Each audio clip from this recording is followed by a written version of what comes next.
All of you, क्या मेरी आवाज सभी बच्चों को क्लियरली आ रही है?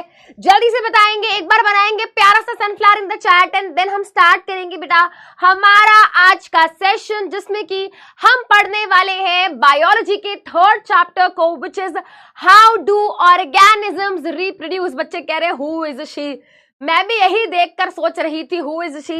ये एआई पीपीटी वालों ने बेटा मेरी फोटो भी एआई से बनाकर यहाँ पर लगा दी है ना, और मैं बिल्कुल भी नहीं लग रही हूँ ये, तो प्लीज इसको इग्नोर करेंगे, है ना। शिकायत की जाएगी कि भाई आपने एआई से इतनी बुरी, है ना, हमारी भाषा में बोलती है इतनी भुंडी फोटो बनाई है, इतनी बुरी फोटो बनाई है। बच्चे भी हंस रहे थे, मजाक बन गया, मैडम का ऑरा -999999 हो गया। तो चलिए बेटा, है ना, उसको करेंगे इग्नोर, फोटो को करेंगे इग्नोर, मेरे को देखेंगे जल्दी से। चलिए बेटा, तो करते हैं आज की क्लास स्टार्ट। तो फाइनली भाई हमने क्या कर दिया है, हमने 2 चैप्टर कंप्लीट कर दिए हैं बायोलॉजी के। पहला चैप्टर लाइफ प्रोसेस अच्छे से पढ़ लिया है, और इवन उसके तो हमने लास्ट क्लास में क्वेश्चंस भी देख लिए थे, याद है ना, लास्ट क्लास में हमने क्वेश्चंस डिस्कस करे थे। उसके अलावा बेटा हम कंट्रोल एंड कोऑर्डिनेशन चैप्टर भी कवर कर चुके हैं, बट अभी तक हमने उसके इन डिटेल क्वेश्चन डिस्कशन नहीं किया है, पीवाईक्यूज डिस्कस नहीं करे हैं। तो how do organism reproduce and control and coordination के क्वेश्चंस हम साथ में क्या कर लेंगे, डिस्कस कर लेंगे। कुछ बच्चे अपने आप में बड़ा कूल बनने की कोशिश कर रहे हैं, हम सोच रहे हैं हाँ हम ऐसे लिखेंगे चार्ट में और हम बड़े कूल दिखेंगे, हमारी वाहवाही होगी, सारे बच्चे मेरे पैरों में आकर गिर जाएंगे। तो बेटा ये बहुत ही ना अनकूल चीज है, क्लास में आकर ऐसा लिखना कि मैम प्रैक्टिकल। तो बेटा फिर क्या ही बोलूं मैं, तुम्हारी बुद्धि अभी इतनी विकसित हुई नहीं है, तो मैं अब तुम्हें जवाब दूंगी तो फिर ऐसे अच्छा भी नहीं लगता कि भाई समृद्धि मैम यहाँ पे खड़े होकर बच्चों को इतना रूड आंसर कर गई, और मुझे गुस्सा आता भी नहीं है। देखो ना, बात यह है कि मैं ये समझती हूँ तुम बच्चे हो तो बच्चों जैसी ही बातें करोगे, तो इतना मुझे फर्क पड़ता भी नहीं है। आपको जो लिखना है आप लिख सकते हो, तुम लिखते रह जाओगे, यहाँ से मैं चैट बंद कर दूंगी, तो क्यों ही अपनी बेइज्जती करा रहे हो। मैं तो भाई मुझे सच में फर्क भी नहीं पड़ता, मुझे फर्क पड़ता है सिर्फ उन बच्चों से जो जेन्युइनली यहाँ पर आते हैं पढ़ने के लिए, समझने के लिए, नई चीजें सीखने के लिए। तो मैं केवल उन बच्चों पे क्या करूंगी, उन बच्चों के ऊपर फोकस करूंगी, अपना टाइम वेस्ट नहीं करूंगी, क्योंकि time is money and money is very important in life. Okay guys, तो चलिए बेटा करते हैं स्टार्ट। तो आज हम रिप्रोडक्शन चैप्टर को स्टार्ट कर रहे हैं। मेरी कोशिश ये रहेगी कि हम इस पर्टिकुलर चैप्टर को लगभग 3 लेक्चर में कवर करें। अगर हम देखें बेटा, इस चैप्टर को हम मेजरली 3 पार्ट्स में डिवाइड भी कर सकते हैं। First part of the chapter introduction, है ना, ये डिस्कस होता है कि भाई रिप्रोडक्शन का मतलब क्या है, रिप्रोडक्शन में डीएनए की कॉपी क्यों बनाई जाती है, उसके अलावा एसेक्सुअल रिप्रोडक्शन, तो ये सब चीजें हम आज डिस्कस करेंगे। उसके अलावा second part of the chapter, है ना, देखो जैसे first part of the chapter में एसेक्सुअल रिप्रोडक्शन डिस्कस हो गया, second part of the chapter में सेक्सुअल रिप्रोडक्शन के बेसिक्स और प्लांट के अंदर किस तरीके से सेक्सुअल रिप्रोडक्शन होती है वो हम डिस्कस करेंगे। एंड उसके बाद हम third part of the chapter में डिस्कस करेंगे कि ह्यूमन बींग्स के अंदर जो रिप्रोडक्शन की प्रोसेस होती है वो कैसे होती है, male reproductive system, female reproductive system, placenta, nutrition, contraceptive method, और ये सारी चीजें हम क्या करेंगे बेटा आखिरी पार्ट ऑफ द चैप्टर में करेंगे डिस्कस। ठीक है, चलिए तो जल्दी से करते हैं बेटा। कोई रिकॉर्डेड लेक्चर नहीं है, ये लाइव लेक्चर है। ये देखो ये लेक्चर लाइव है। ठीक है, हाँ ठीक है, चलिए हाँ, तो मैंने बता दिया बेटा 3 लेक्चर्स में will try to cover this particular chapter. ठीक है, कम बैक किट नहीं मिल रहा है, देखो बेटा समृद्धि मैम को भी नहीं मिला अभी तक कम बैक किट। पता नहीं कब होगा हम लोगों का कम बैक भी। देखो जहां से मैं ये लेक्चर्स लेती हूँ, जहां से मैं ऑपरेट करती हूँ बेटा, ये और ऑफिस और वो वेयर हाउस जहां से ये चीजें क्या हो रही हैं, डिस्पैच हो रही हैं, वो मुझसे बहुत दूर है। तो लास्ट टाइम जब मैंने अपडेट लिया था वो यही था कि मैम बहुत ही जल्द डिस्पैचिंग हम शुरू कर देंगे। कुछ बच्चे हैं जिन तक पहुंच रहा भी है, तो अभी तो देखो कुछ कमेंट्स भी आ रहे हैं रिसीव्ड। तो बेटा देखो आप प्लीज विश्वास रखो, अगर उनको मिल रहा है तो बहुत जल्दी आपको भी क्या है मिल जाएगा। ठीक है, तो आई होप, है ना, आप थोड़ा सा और पेशेंट रहेंगे। कुछ बच्चों को मिलना शुरू हो गया है, आपको भी बहुत जल्द मिल जाएगा। अब इसमें समृद्धि मैम अगर कुछ कर सकती हैं तो वो ये कर सकती हैं कि मैं जरूर एक बारी कॉल करके वहां पर बताऊंगी, बोलूंगी कि बच्चे काफी परेशान हैं, बच्चे काफी इंतजार कर करके थक चुके हैं, कृपया बच्चों की मांगे पूरी करी जाए। ओके गाइस, चलिए तो जल्दी से करते हैं स्टार्ट बेटा हमारा आज का सेशन। चैप्टर का नाम है क्या? चैप्टर का नाम है हाउ डू ऑर्गेनिज्म रिप्रोड्यूस। अब चैप्टर बेटा कुछ इस तरीके का है कि एसेक्सुअल रिप्रोडक्शन की बात करें तो बेटा वहां पर वेजिटेटिव प्रोपगेशन से क्वेश्चन आ जाता है, कभी 1-2 मार्क्स का। प्लांट रिप्रोडक्शन से क्वेश्चन आ जाता है, ह्यूमन रिप्रोडक्शन से क्वेश्चन आता ही आता है। तो टॉपिक ऐसा नहीं है कि हम कुछ भी स्किप करेंगे, पढ़ेंगे हम सब कुछ, ठीक है, पढ़ेंगे हम सब कुछ, ठीक है। चलिए बेटा, तो अच्छा यहाँ पे गलती से लिखा हुआ है बेटा वन शॉट में नहीं कर रहे हैं डिस्कस हम, है ना। This will not be discussed in one shot, this will not be discussed in one shot, ठीक है। तो 3 लेक्चर्स हम लगाएंगे इसमें। चलिए बेटा, तो जल्दी से करते हैं स्टार्ट। तो चैप्टर का नाम है how do organism reproduce. Chapter का नाम है हाउ डू ऑर्गेनिज्म रिप्रोड्यूस। तो चैप्टर में वो हमसे पूछ रहा है कि ऑर्गेनिज्म कैसे रिप्रोड्यूस करते हैं।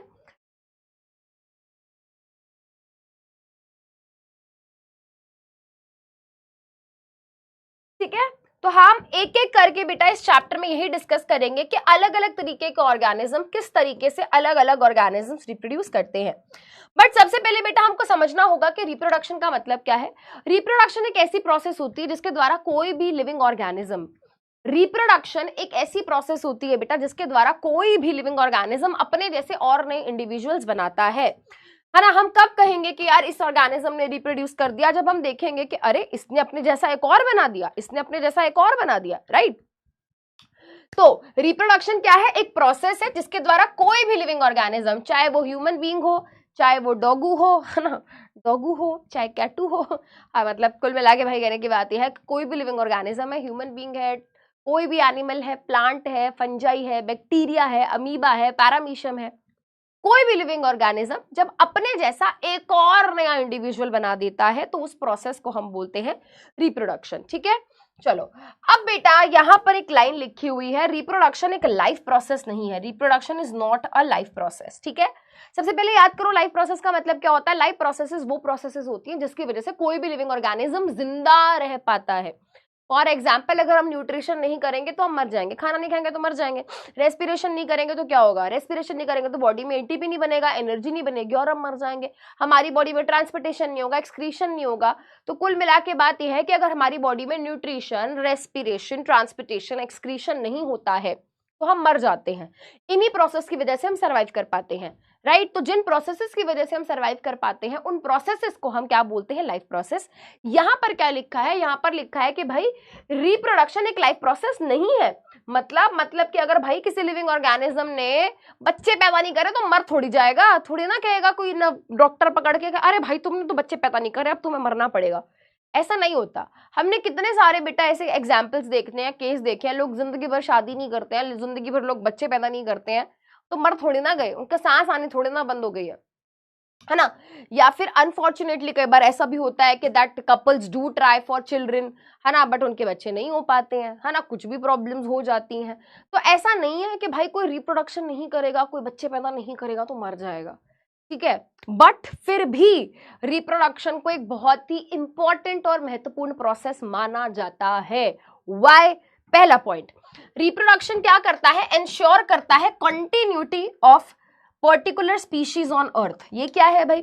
रिप्रोडक्शन की वजह से क्या है बेटा, कोई भी स्पीशीज, है ना, कोई भी स्पीशीज मतलब कोई प्लांट है, कोई ह्यूमन बीइंग है, कोई एलिफेंट है, मतलब कोई भी स्पीशीज यार, कोई भी लिविंग ऑर्गेनिज्म, कोई भी स्पीशीज कंटिन्यू कर पाती है उसी की वजह से। कंटिन्यू का मतलब जैसे फॉर एग्जाम्पल भाई आज, है ना, आज मान लो सारे दुनिया के सारे हाथी मिलके एक मीटिंग बिठा दे कि देखो भाई आज से हम सब कसम खाते हैं कि हम सब रिप्रोड्यूस नहीं करेंगे, मतलब हमसे हम और बच्चे पैदा नहीं करेंगे, ठीक है। तो बेटा क्या होगा? क्या होगा? नए नए हाथी पैदा होने बंद हो जाएंगे, ठीक है। और एक एक करके बेटा जो ऑलरेडी एग्जिस्टिंग हाथी हैं वो भी क्या होंगे? वो भी मर जाएंगे, है ना। सबकी भाई अपनी एक उम्र है, वो सब खत्म कर हो जाएंगे। तो क्या हुआ? पैदा होने बंद हो गए और जो ऑलरेडी थे वो भी नहीं रहे। तो बेटा अब मान लो 50, 60, 70 साल जितने भी हैं बेटा, क्या उसके बाद आपको पूरी पृथ्वी पर कहीं पे भी एक भी हाथी का नामो निशान दिखेगा?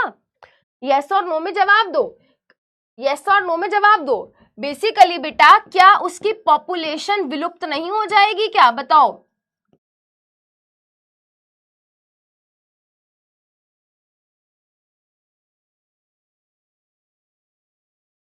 जल्दी बताओ, जल्दी बताओ।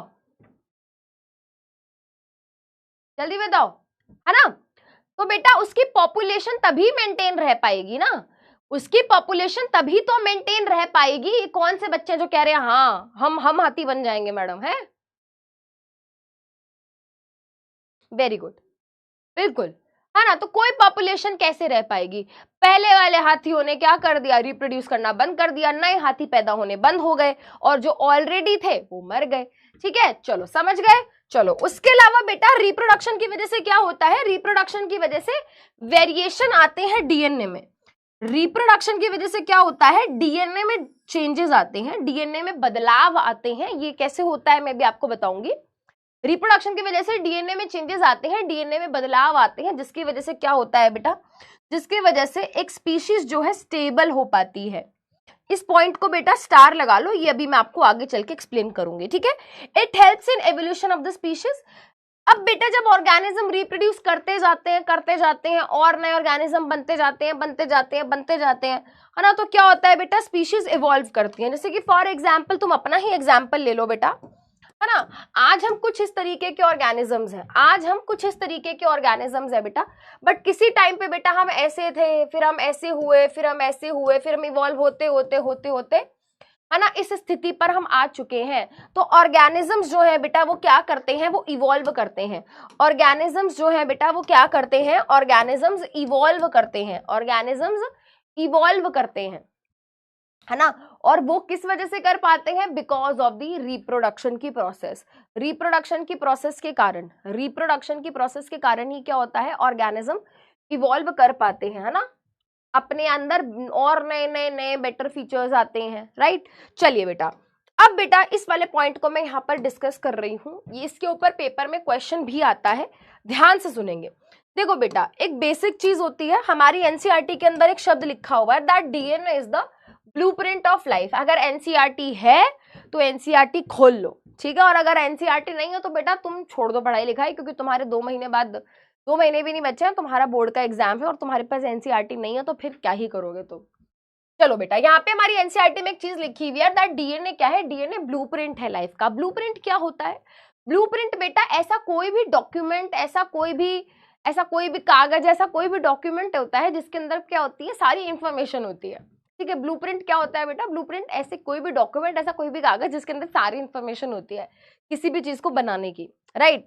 तो डीएनए को बेटा हमारी बॉडी का ब्लूप्रिंट कहा जाता है, डीएनए को हमारी बॉडी का ब्लूप्रिंट कहा जाता है, क्योंकि डीएनए के अंदर हमारी सारी इंफॉर्मेशन होती है।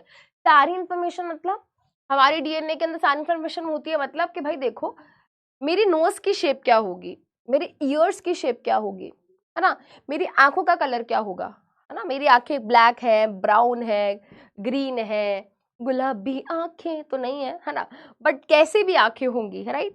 आंखों का रंग हो गया, नोज का शेप हो गया, ईयर का शेप हो गया, मेरे हेयर्स नेचुरली, है ना, जाने को तो बेटा अब मैं कल जाके नीले कलर के अगर आया हूँ उसमें क्या ही फर्क पड़ता है, बट नेचुरली मेरे हेयर का कलर क्या होगा, मेरे हेयर कर्ली होंगे, स्ट्रेट होंगे नेचुरली, है ना।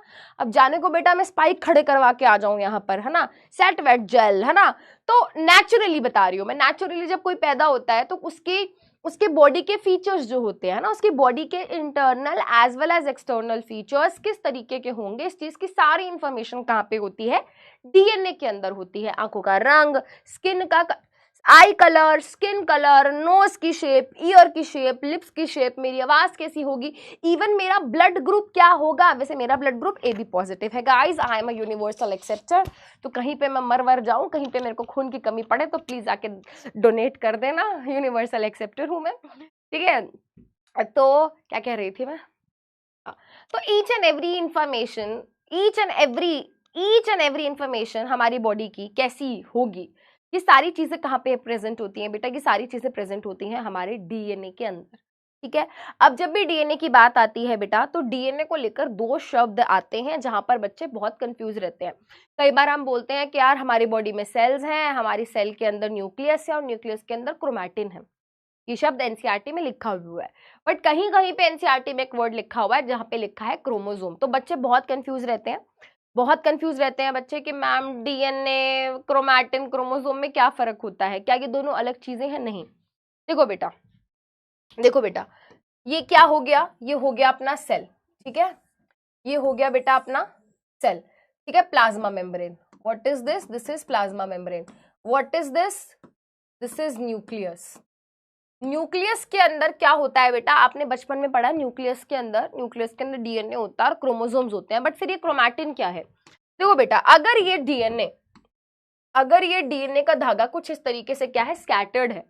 अगर ये डीएनए का धागा क्या है बेटा, कुछ इस तरीके से स्कैटर्ड है. स्कैटर्ड मतलब डिस्पर्स्ड, डिस्पर्स मतलब फैला हुआ.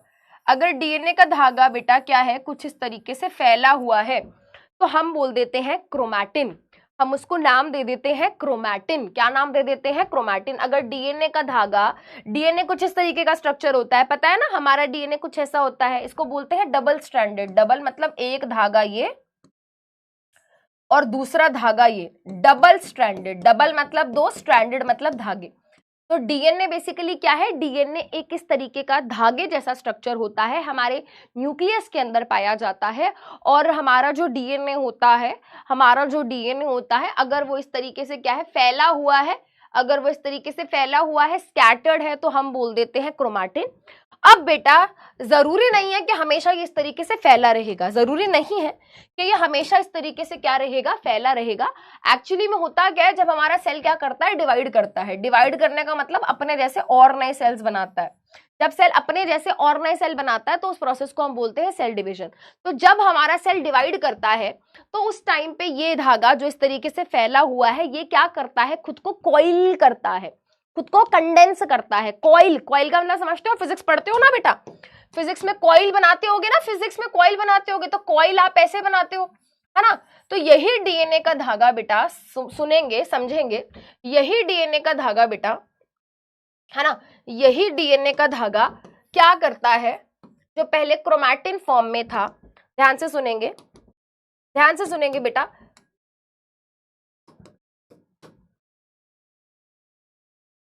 यही डीएनए का धागा जो पहले इस तरीके से क्या था, क्रोमैटिन फॉर्म में था.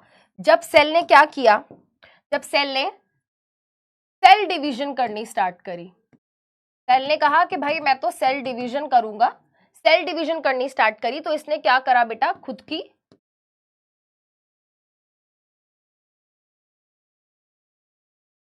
कॉइलिंग एंड कंडेंसेशन करी. कॉइलिंग एंड कंडेंसेशन मतलब ये धागा भी फैला हुआ है, सिकुड़ने लगता है. सिकुड़ने मतलब पास पास आने लगता है. सिकुड़ने मतलब बेटा ये पास पास आने लगता है इस तरीके से, और कॉइल होने लगता है, कॉइल होने लगता है, कॉइल होने लगता है, कॉइल होने लगता है, कॉइल कॉइल कॉइल, है ना. और बेटा जैसे कि मैंने कहा, सिकुड़ता है मतलब कंडेंस होता है. इस तरीके से सिकुड़ने लगता है, कंडेंस होने लगता है. धागा वही है, बस अब इसने क्या कर लिया है बेटा, अपना कुछ इस तरीके से इसने खुद को कॉइल एंड कंडेंस कर लिया है. और ये कुछ इस तरीके की क्या कर लेता है बेटा, इस तरीके की शेप ले लेता है. क्या कर देता है भाई, इस तरीके की, है ना. अरे अरे क्या हो रहा है ये,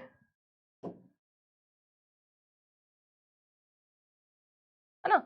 और इस तरीके की शेप ले लेता है. ठीक है. तो जब हमारा डीएनए का धागा न्यूक्लियस के अंदर कुछ इस तरीके से क्या है, इस तरीके से स्कैटर्ड है, तो हम उसको बोलते हैं क्रोमैटिन. और जब इस तरीके से फैला हुआ है तो क्या बोलते हैं बेटा, क्रोमोसोम. ठीक है, आपने बचपन में क्लास 9th में पढ़ा हुआ है. Chromosome is made up of DNA and proteins. तो अब समझ आया कि भाई क्रोमोसोम में ये क्या है, ये डीएनए ही तो है बेटा, और बीच बीच में थोड़े बहुत प्रोटीन्स होते हैं जो इसकी इस पर्टिकुलर शेप को मेंटेन रखने में हेल्प करते हैं. ठीक है, चलो अब बेटा वापस आ जाते हैं यहाँ पर, है ना. तो एनसीईआरटी में बेटा ये जो टर्म्स आ रहे हैं वो भी मैं आपको साथ साथ बताती चल रही हूँ, सो दैट आपको जब आप एनसीईआरटी पढ़ो तो आपको दिक्कत ना हो. तो ये क्या हो गए बेटा, ये इस तरीके से क्या हो गए बेटा, क्रोमोसोम्स हो गए, है ना.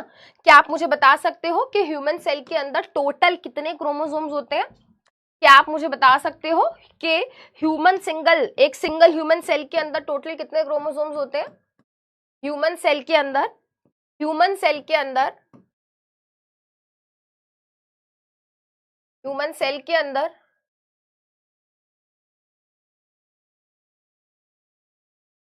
46. Very good, 46 chromosomes.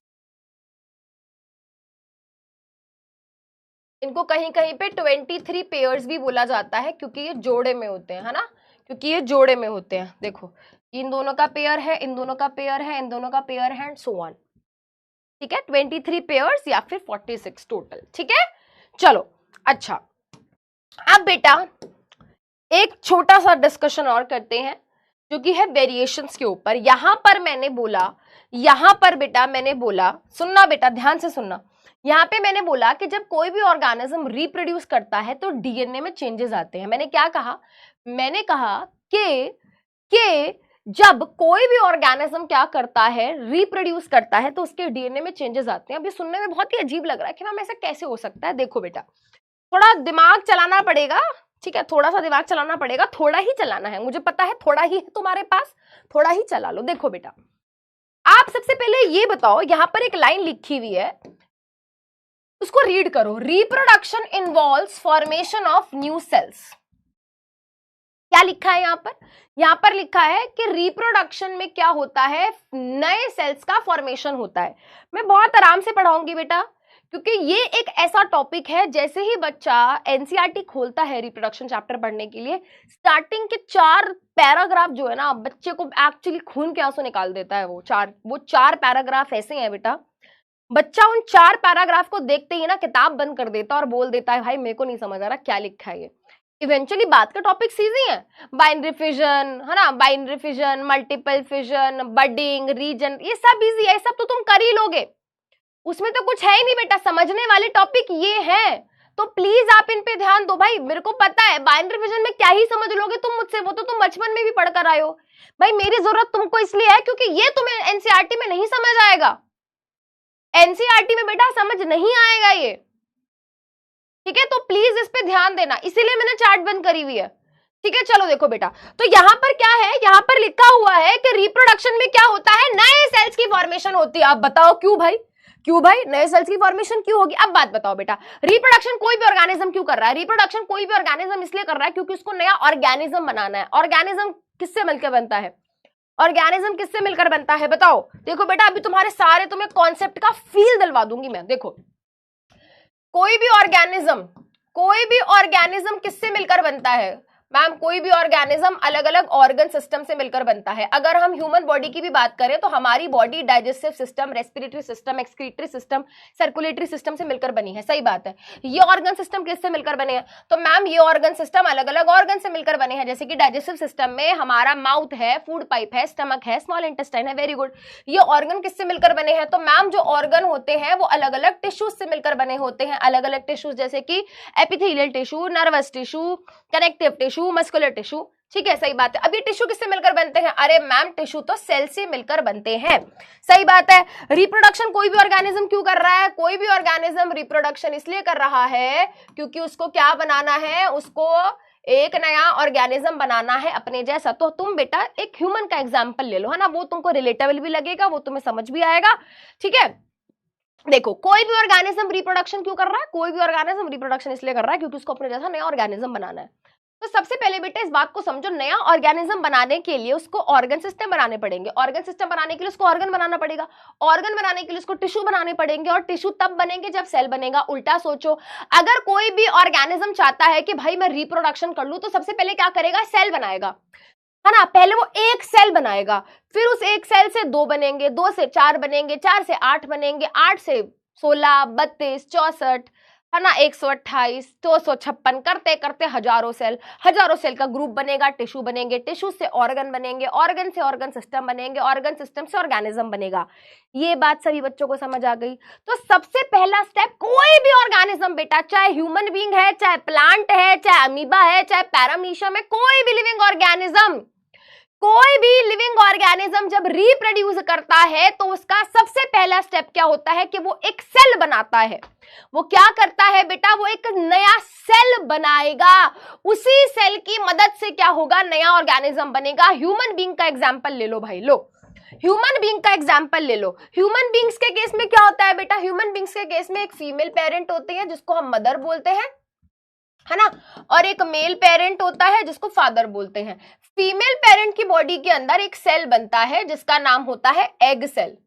जिसका नाम क्या होता है? जिसका नाम होता है एग सेल। मेल पेरेंट की बॉडी के अंदर एक सेल बनता है जो कि एग सेल से बहुत ही ज्यादा छोटा होता है, बहुत ही ज्यादा छोटा होता है, it's very small in size, इसके सामने वो कुछ भी नहीं है, very small in size, and that cell is sperm cell. ठीक है, और बेटा ये बिल्कुल बेसिक चीजें हैं, हम छोटी क्लासेस में पढ़कर आए हैं, छोटी क्लासेस में बेटा हम पढ़कर आए हैं कि फीमेल सेल और एग सेल का फ्यूजन, है ना, सॉरी क्या बोल रही हूं मैं, फीमेल गैमीट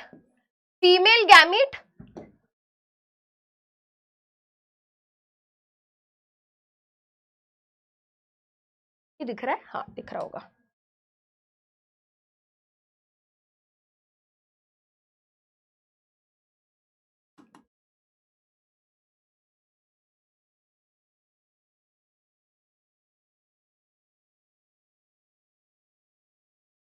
ठीक है। हाँ जी, क्लास 8 में हमने रिप्रोडक्शन के बारे में थोड़ा बहुत पढ़ा हुआ है, ऐसी बात नहीं है हमने नहीं पढ़ा हुआ बेटा, ठीक है। हाँ जी, तो बेटा फीमेल की बॉडी के अंदर देखो, फीमेल की बॉडी के अंदर एक सेल बनता है जिसका नाम होता है एग सेल, मेल की बॉडी के अंदर एक सेल बनता है जिसका नाम होता है स्पर्म सेल। जब ये दोनों सेल आपस में क्या करते हैं बेटा, जब ये दोनों सेल आपस में, है ना, जब ये दोनों सेल आपस में फ्यूज करते हैं, एक प्रोसेस होती है जिसका नाम होता है, जिसका नाम बताना जरा क्या होता है, नलायकों तुम्हारा जरा देखूं तुम्हें कितना आता है, वैसे तो सबको ही आता होगा, है ना, इस टॉपिक में तो सब बच्चे अपने आप को एक्सपर्ट बताते हैं, इस टॉपिक में तो वो कहते हैं मैम हमें सब आता है ना, हाँ, खुद को एक्सपर्ट समझते हैं बच्चे इस चैप्टर में। Fertilisation, fusion of very good, fusion of male and female gamete को हम क्या बोलते हैं, फर्टिलाइजेशन। ये स्पर्म सेल एग सेल के साथ फ्यूज हो जाता है, ये दोनों सेल, है ना, ये दोनों सेल आपस में मिलकर एक हो जाते हैं, फिजन नहीं होता बेटा, फर्टिलाइजेशन होता है, फिजन नहीं होता, फर्टिलाइजेशन, यस बिल्कुल सही, है ना। तो ये दोनों सेल मिलकर क्या हो गए, ये दोनों सेल मिलकर एक हो गए और एक सेल बना बेटा, और उस एक सेल का नाम क्या होता है, उस एक सेल का नाम होता है क्या, जल्दी बताओ क्या नाम होता है उस एक सिंगल सेल का, जो दोनों सेल मिलकर एक नया सेल बनाते हैं, वेरी गुड, सही जवाब, बिल्कुल सही, उस एक सेल का नाम होता है जाइगोट, उस एक सिंगल सेल का नाम होता है जाइगोट। अब ये एक सिंगल सेल है बेटा, हमें इससे पूरा का पूरा ह्यूमन बीइंग बनाना है, अब ये एक सिंगल सेल है, इससे पूरा ह्यूमन बीइंग बनाना है। एक बच्चा पूछ रहा है व्हाट इज जाइगोट, बेटा जाइगोट उस सेल को बोला जाता है जो मेल गैमीट स्पर्म और एग मिलकर बनाते हैं, है ना, एक सेल था स्पर्म सेल, एक सेल था एग सेल, दोनों मिलकर एक हो गए और वो जो एक सेल बना that is known as zygote. अब इस एक सिंगल सेल जाइगोट से पूरा ऑर्गेनिज्म, पूरा ह्यूमन बीइंग बनाना है, वो कैसे बनता है, ये एक सिंगल सेल क्या करता है बेटा, डिवाइड करता है मतलब अपने जैसे और नए सेल बनाता है ना। अब जब ये डिवाइड करेगा तो क्या होगा बेटा, ऐसे दो बनेंगे, फिर ये डिवाइड होंगे बेटा, ये अपने जैसे दो बनाएगा, ये अपने जैसे दो बनाएगा, है ना, फिर ये अपने जैसे दो बनाएगा, ये अपने जैसे दो बनाएगा, ये अपने जैसे दो बनाएगा, ये अपने जैसे दो बनाएगा, ये क्या चल रहा है, समझ रहे हो बेटा। तो यहाँ पे बेटा क्या हो गया, 1 से 2, 2 से 4, 8, 16, 32, 64 करते करते करते करते एक बड़ी सी बॉल बन गई सेल की, जिसमें क्या है, बहुत सारे सेल्स हैं, जिसमें बहुत सारे सेल्स हैं। ये आगे चल के दोबारा रिपीट नहीं करूंगी, इसलिए बता रही हूँ, बेसिक्स बता रही हूँ आज, सुन लो, ठीक है। हाँ, तो बेटा ये स्ट्रक्चर जो बना, ये जो स्ट्रक्चर बना बेटा, इस स्ट्रक्चर को हम क्या बोलते हैं, इस स्ट्रक्चर को हम बोलते हैं एम्ब्रियो। क्वेश्चन आ गया था एक बारी पेपर में, बोर्ड के एग्जाम में, और बच्चे आंसर नहीं कर पाए थे, difference between zygote and embryo, सच बता रही हूँ। जाइगोट क्या है, एक सिंगल सेल है, एम्ब्रियो क्या है, it's a multi cellular structure. Zygote क्या है, what is zygote, single cell,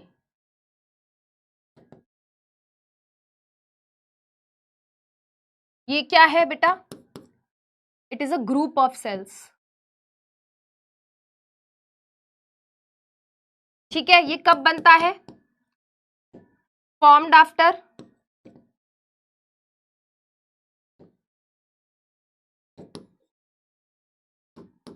fusion of male and female gamete, और ये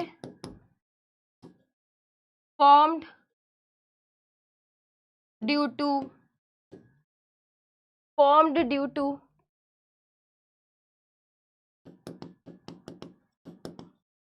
डिविजन ऑफ जाइगोट। ठीक है बेटा, चलो अब बेटा ये क्या है, ग्रुप ऑफ सेल बन गए हैं, तो इससे धीरे धीरे क्या होगा बेटा, इससे धीरे धीरे टिश्यूज बनेंगे। टिश्यूज से धीरे धीरे बेटा क्या होगा, ऑर्गन बनेगा। ऑर्गन से धीरे धीरे क्या होंगे बेटा, ऑर्गन सिस्टम बनेगा। ऑर्गन सिस्टम से धीरे धीरे क्या होगा बेटा, पूरा ऑर्गेनिज्म बन जाएगा। ठीक है, क्या होगा बेटा, पूरा ऑर्गेनिज्म बन जाएगा। तो ह्यूमन बॉडी के अंदर जब रिप्रोडक्शन की प्रोसेस होती है, ह्यूमन बॉडी के अंदर बेटा जो रिप्रोडक्शन की प्रोसेस होती है, ठीक है, वो कहां से शुरू हुई, वो कहां से शुरू हुई, by the formation of cells. यहां पर एक लाइन लिखी थी मैंने कि रिप्रोडक्शन में क्या होता है, नए सेल्स की फॉर्मेशन होती है। मैं दोबारा बेटा उसी स्लाइड पर आ गई। रिप्रोडक्शन में क्या होता है, नए सेल्स की फॉर्मेशन होती है। कौन से थे वो नए सेल्स? अब ऐसे सोचो बेटा, अगर बेटा फीमेल की बॉडी के अंदर एग सेल ना बनता और अगर मेल की बॉडी के अंदर स्पर्म सेल ना बनता तो क्या जाइगोट बन पाता? नहीं। और अगर जाइगोट नहीं बनता तो एम्ब्रियो नहीं बन पाता, और अगर एम्ब्रियो नहीं बनता तो टिश्यू नहीं बन पाते, और अगर टिश्यू नहीं बन पाते तो ऑर्गन नहीं बन पाते, और ऑर्गन नहीं बन पाते तो ऑर्गन सिस्टम नहीं बन पाते, ऑर्गन सिस्टम नहीं बन पाते तो ऑर्गेनिज्म नहीं बन पाता।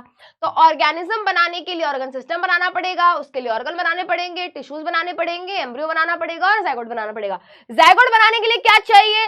जाइगोट तभी बन पाएगा, जाइगोट तभी बन पाएगा जब स्पर्म बनेगा और एग बनेगा। जाइगोट बने भाई, ये सब तभी बनेगा जब जाइगोट बनेगा, और जाइगोट सिर्फ और सिर्फ तभी बन सकता है जब मेल की बॉडी में स्पर्म बने, फीमेल की बॉडी में एग बने, और ये दोनों सेल आपस में फर्टिलाइज हो। तो वो वाला पॉइंट वापस आ जाते हैं और देख लेते हैं बेटा, जहां पर ये बात लिखी गई है कि रिप्रोडक्शन में क्या होता है, नए सेल्स की फॉर्मेशन होती है, नए सेल्स की फॉर्मेशन होती है। राइट, कौन से हैं वो नए cells? Sperm cell, egg cell. ठीक है, अगर सेक्सुअल रिप्रोडक्शन की बात हो रही है, अगर सेक्सुअल रिप्रोडक्शन की बात नहीं हो रही तो भी तो नए सेल्स बनाने पड़ेंगे। एक अमीबा डिवाइड करके अपने जैसे और दो नए अमीबा बनाएगा, वहां पे भी तो नए सेल्स बनाने पड़ेंगे ना। ठीक है, तो ये बात समझ आ गई। ऑर्गेनिज्म तभी बनेगा जब हमें सेल बनेंगे। राइट, एक इतना बड़ा ऑर्गेनिज्म, ऐसे सोचो बेटा, एक इतना बड़ा ऑर्गेनिज्म जिसकी बॉडी के अंदर बिलियन ट्रिलियंस ऑफ सेल्स हैं, शुरुआत तो एक सेल से ही होगी, तो नए सेल्स बनाने पड़ेंगे। ठीक है, रिप्रोडक्शन करने के लिए नए सेल्स बनाने पड़ेंगे। ठीक है, चलो अब बेटा देखो, जब नया सेल बनाना होता है तो उस टाइम नया डीएनए बनाना पड़ता है। अब बहुत सारे बच्चे इस चीज को समझ नहीं पाते हैं और बहुत सारे लोग समझा भी नहीं पाते हैं।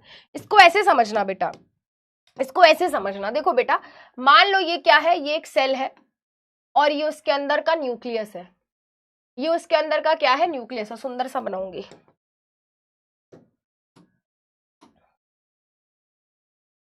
ये एक सेल है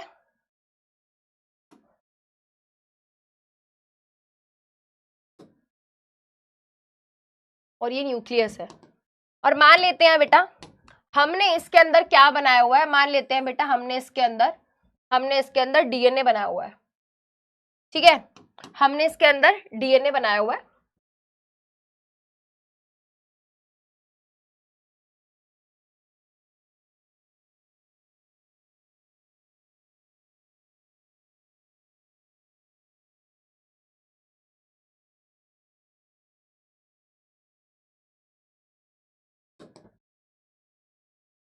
ठीक है,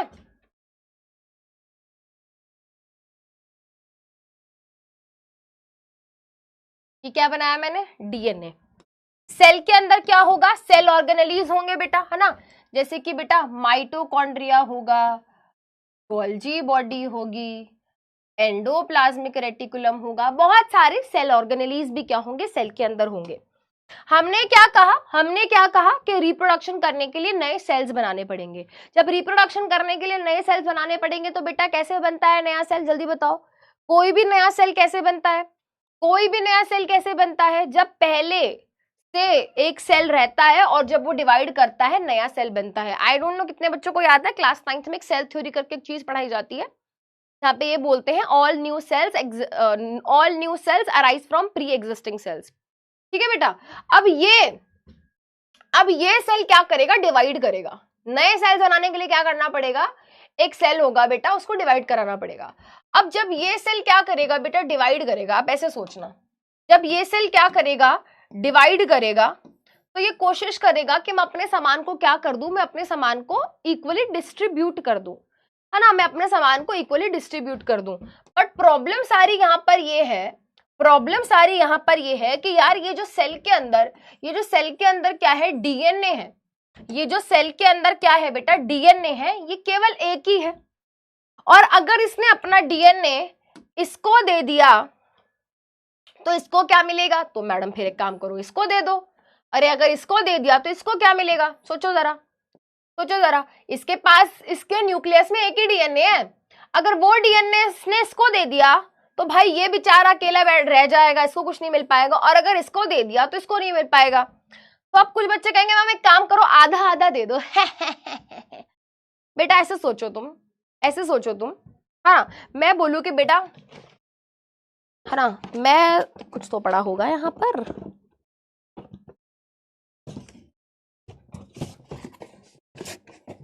है ना, सैंपल पेपर की किताब पढ़ी है। हाँ, मैं बोलूं बेटा कि काम करो, ये किताब है, ठीक है, ये रख लो। अब तुमने कहा मैम हम तो क्लास में मैम 40 बच्चे हैं, कैसे करें? मैंने कहा कोई नहीं बेटा, एक काम करो, 4 पेज फाड़ के तेरे को दे देती हूँ, 4-5 फाड़ के तेरे को दे देती हूँ, 4-5 पेज फाड़ के तेरे को दे देती हूँ, 4-5 फाड़ के तेरे को दे देती हूँ। बट मैम ये तो ठीक नहीं है ना मैम, 4-5 पेज से थोड़ी ना काम चलेगा, हमें तो पूरी किताब चाहिए, पूरी साइंस की किताब चाहिए जिसमें फिजिक्स के, केमिस्ट्री के, बायो के सबके क्वेश्चंस हो।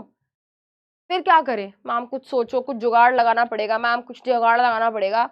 अब बेटा ऐसा कुछ तरीका है आपके पास जिससे 40 के 40 बच्चों को क्या है बेटा, इस किताब के अंदर लिखी हुई सारी इंफॉर्मेशन मिल जाए और मुझे किताब फाड़नी भी ना पड़े? क्या करोगे बताओ? What you people will do, जल्दी बताओ, क्या करोगे आप लोग? जल्दी बताओ।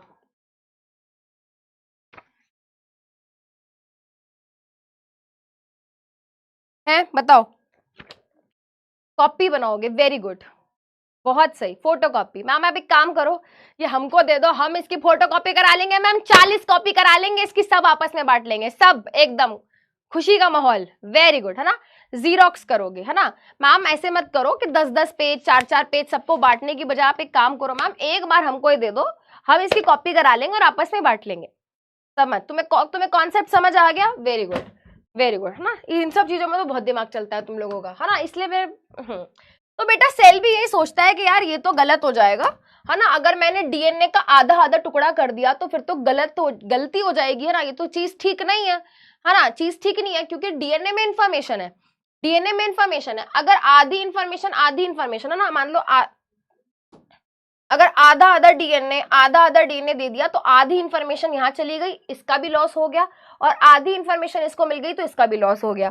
तो हम ऐसा नहीं कर सकते। तो सेल क्या करता है बेटा? सेल दिमाग लगाता है, सेल सोचता है कि भाई एक काम करता हूं मैं, जो भी चीजें मेरे पास है मैं काम करता हूं, उनका डुप्लीकेट बना लेता हूं। ठीक है, मैं क्या कर लेता हूं? मैं डुप्लीकेट बना लेता हूं। ठीक है, तो हमारे सेल के अंदर क्या होता है बेटा, है ना, हमारे सेल के अंदर क्या होता है, हमारे सेल के न्यूक्लियस के अंदर डीएनए की एक और कॉपी बनाई जाती है, मान लो बेटा डीएनए की पहले से तो था ही, इसके जैसा एक और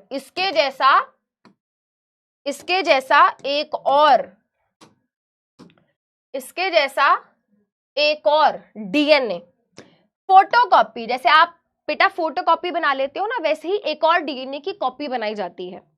तो इस प्रोसेस को हम बोलते हैं कि सेल ने क्या किया, हम क्या बोलते हैं, सेल ने क्या की, पहली चीज सेल ने करी डीएनए कॉपिंग।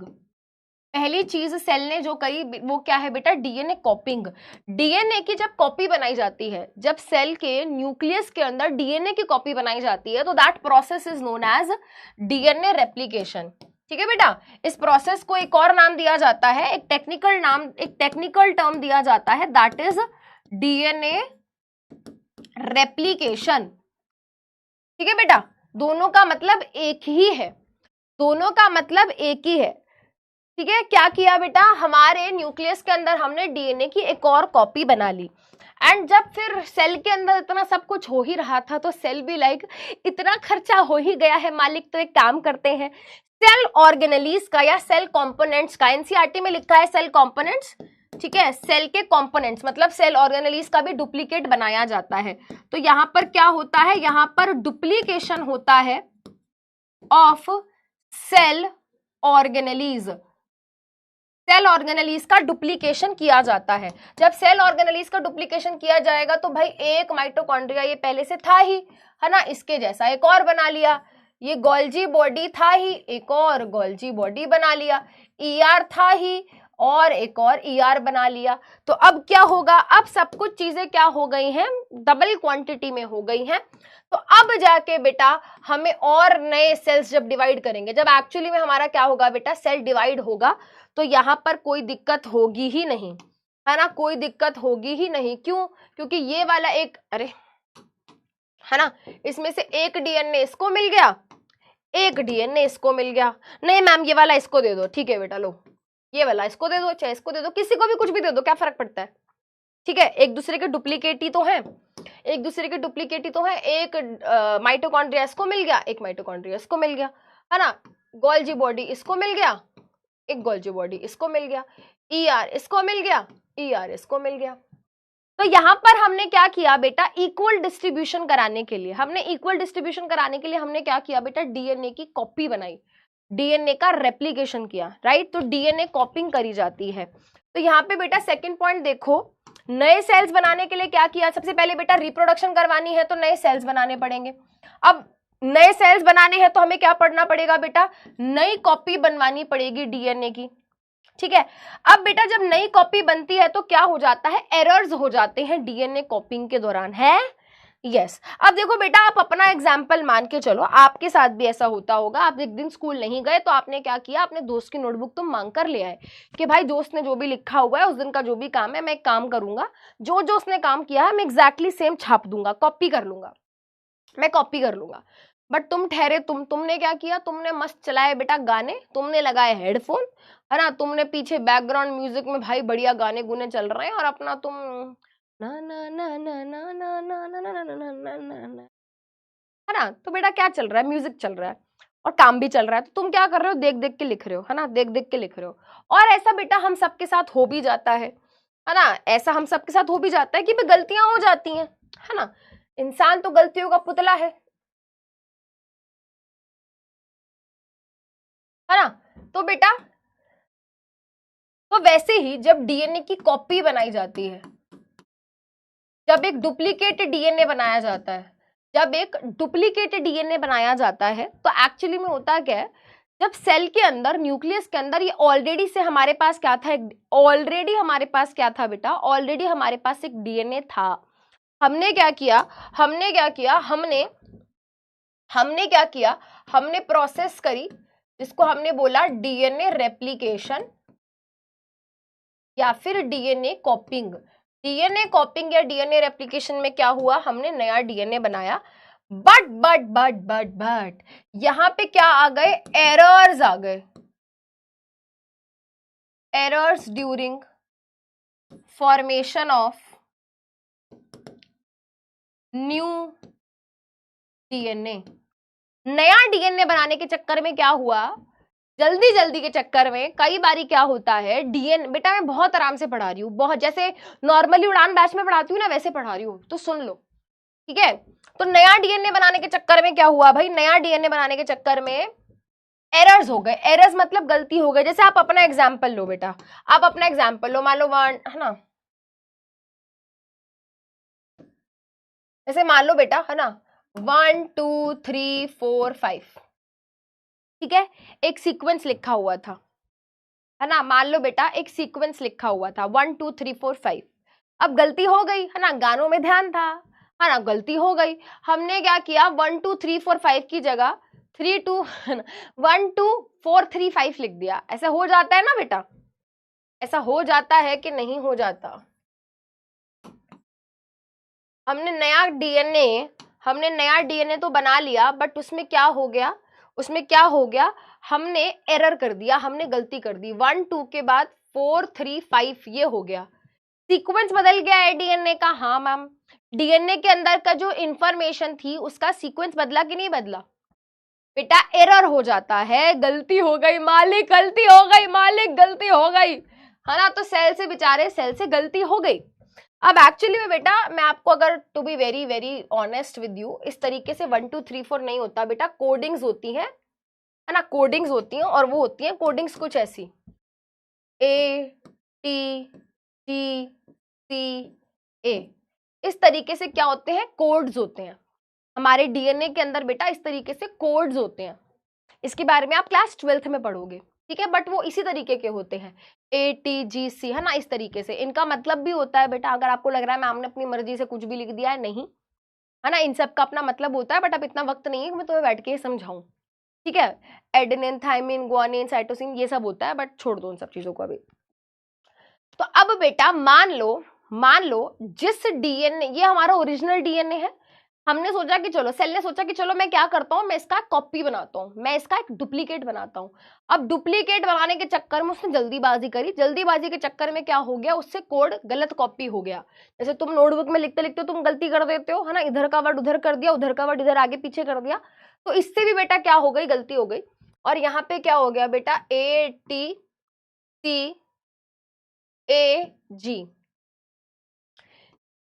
डीएनए के अंदर का क्या हो गया, डीएनए के अंदर का कोड बदल गया, डीएनए के अंदर की इंफॉर्मेशन बदल गई। क्या मैं ये बात बोल सकती हूँ, पहले कुछ और इंफॉर्मेशन थी, अब कुछ और इंफॉर्मेशन है, पहले कुछ और सीक्वेंस था, अब कुछ और सीक्वेंस है। ऐसे सोचो बेटा, मेरे को किसी ने लिफाफा देके भेजा कि ये रही तिजोरी, इस तिजोरी के अंदर क्या है, इस तिजोरी के अंदर ढेर सारे सोने जवाहरात, बहुत सारा क्या है, खजाना है, ये लो लिफाफा, इस लिफाफे के अंदर कोड है ना, इस लिफाफे के अंदर कोड है, और कोड है 1 2 4 3, ठीक है, 1 2 4 3। किसी ने मुझे कहा कि ये लो मैडम, ये हम तिजोरी भेज रहे हैं आपके लिए, और तिजोरी का जो कोड है वो 1 2 4 3 है, ठीक है। मैंने लिफाफा खोला, मैंने 1 2 4 3 डाला, अरे बाप रे, तिजोरी तो खुली ही नहीं। फिर मैंने फोन किया, अरे आपने 1 2 4 3 लिख के भेजा था, ये तिजोरी नहीं खुल रही है, ये कोड ठीक है ना? उसने कहा 1 सेकंड मुझे चेक करने दो। उन्होंने कहा oh my God, so sorry दीदी, 1 2 4 3 नहीं था, 1 2 3 4 था। तो अब आप खुद बताओ बेटा, अगर एक भी शब्द आगे पीछे हो जाए तो कितनी गड़बड़ हो सकती है, राइट? सिर्फ एक डिजिट आगे पीछे होने से, किस तरीके से जज्बात बदल गए, वक्त बदल गया, दुनिया बदल गई, मेरे लाखों करोड़ों रुपए के खजाना नहीं मिल पाया, है ना। तो आप ऐसे सोचो बेटा, है ना, सिर्फ एक वर्ड, सिर्फ एक कोड आगे पीछे जरा सा भी हिल जाए तो सब कुछ बदल जाता है। तो वैसे ही यार, अब ध्यान से सुनना बेटा, इसको मैं पूरा समराइज कर रही हूँ, काफी ज्यादा टाइम लगा दिया, इतना तो जरूरी भी नहीं था लगाना।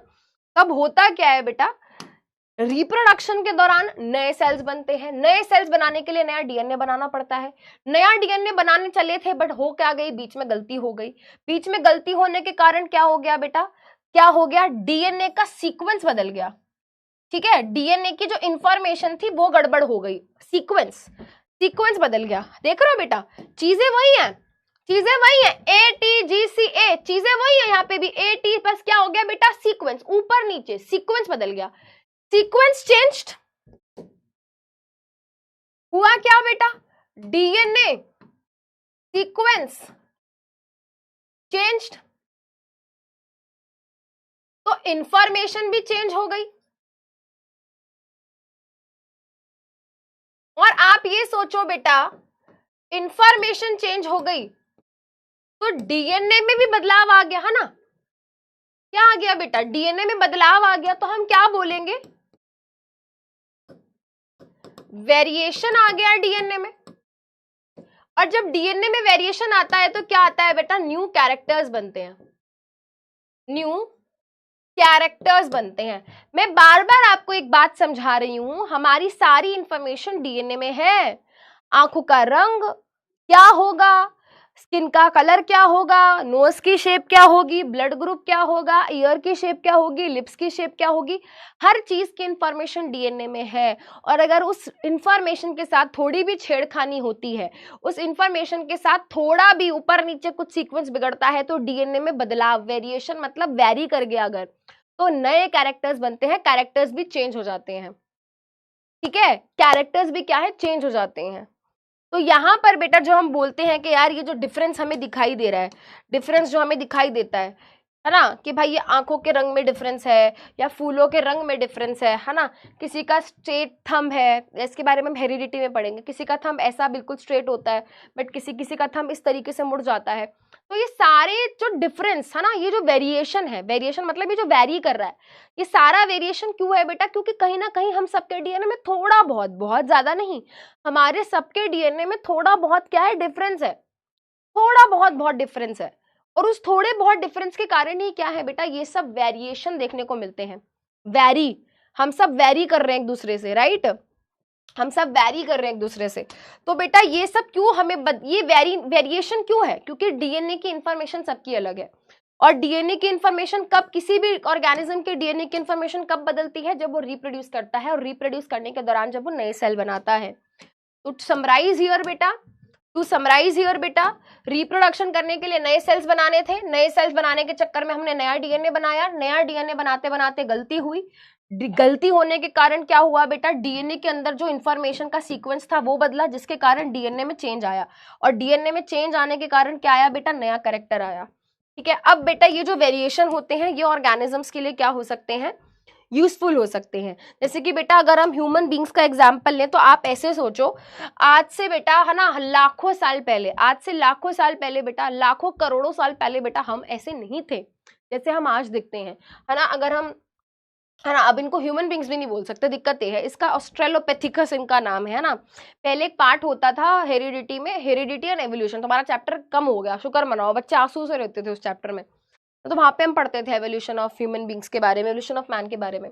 तो भाई उस टाइम पे बेटा इन ऑर्गेनिजम्स ने बार बार रिप्रोड्यूस किया, बार बार रिप्रोड्यूस किया, तो क्या हुआ बेटा, बार बार नए सेल्स बने, बार बार नए सेल्स बने, तो क्या हुआ बेटा, बार बार डीएनए में चेंजेस आए, और जब बार बार डीएनए में चेंजेस आए तो नए नए कैरेक्टर बनते गए, और कहीं ना कहीं बेटा वो जो नए नए कैरेक्टर बनते गए उनको वो हेल्प करते गए, उनको वो हेल्प करते गए क्या करने में, बेटर तरीके से सरवाइव करने में, है ना। इसको नए कैरेक्टर्स मिले, है ना, इसको नए कैरेक्टर्स मिले, इसने बार बार रिप्रोड्यूस किया, नए सेल्स बने, नए सेल्स बनाने के चक्कर में नया डीएनए बनाया, नया डीएनए बनाया तो नए कैरेक्टर्स बने, है ना। तो बेटा वो कहीं ना कहीं वो कैरेक्टर्स जो इनके अंदर नए कैरेक्टर्स आए उन्होंने इनको हेल्प किया और बेटर सर्वाइव करने में, और बेटर सर्वाइव करने में, और बेटर सर्वाइव करने में।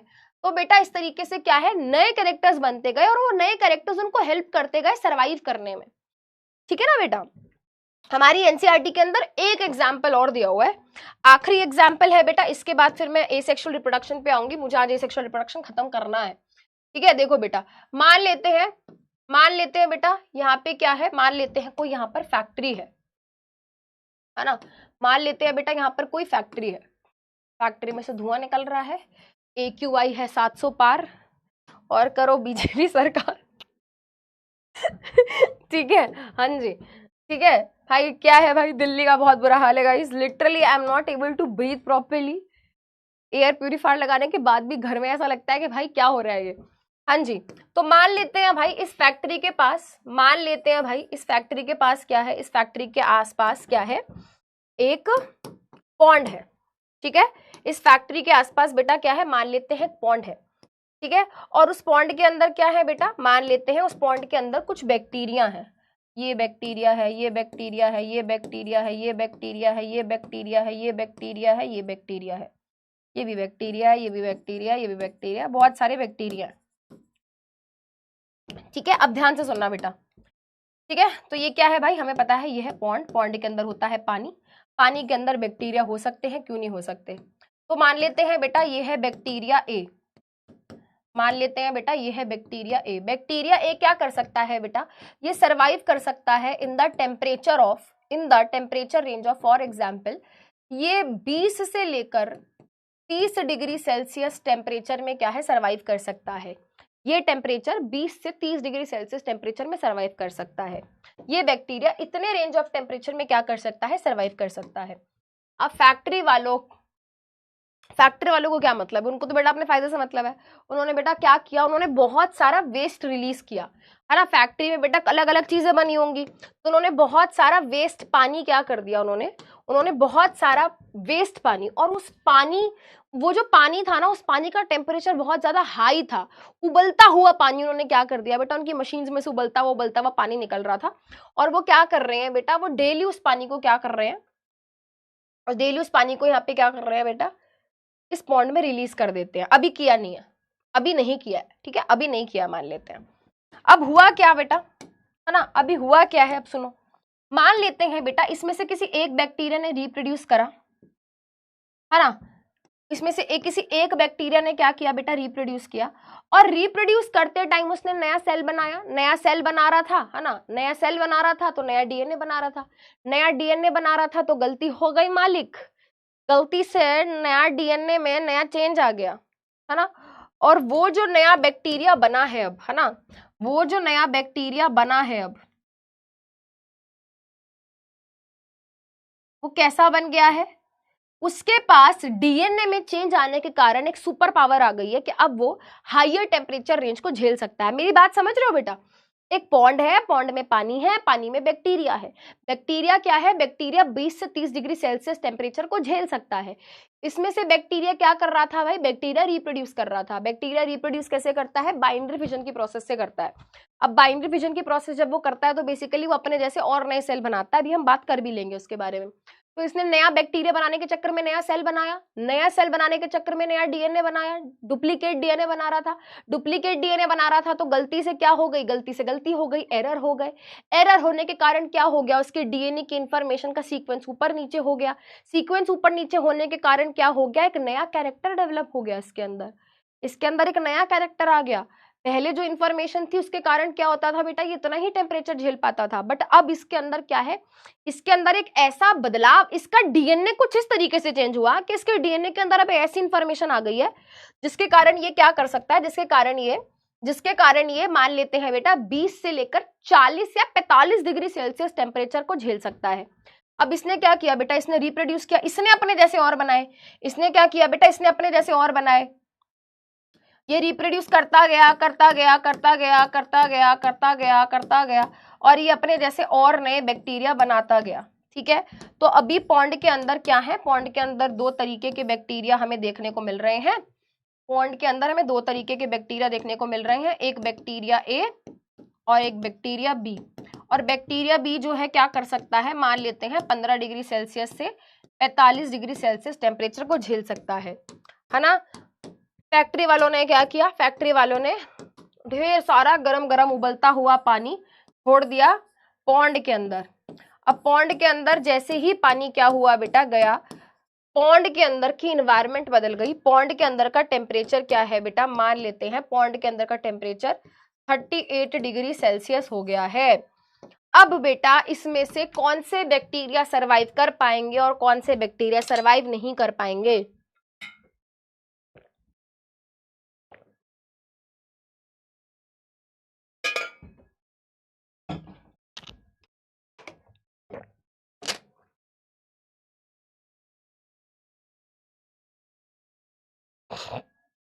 जल्दी बताओ, which bacteria will be able to survive and which bacteria will not be able to survive।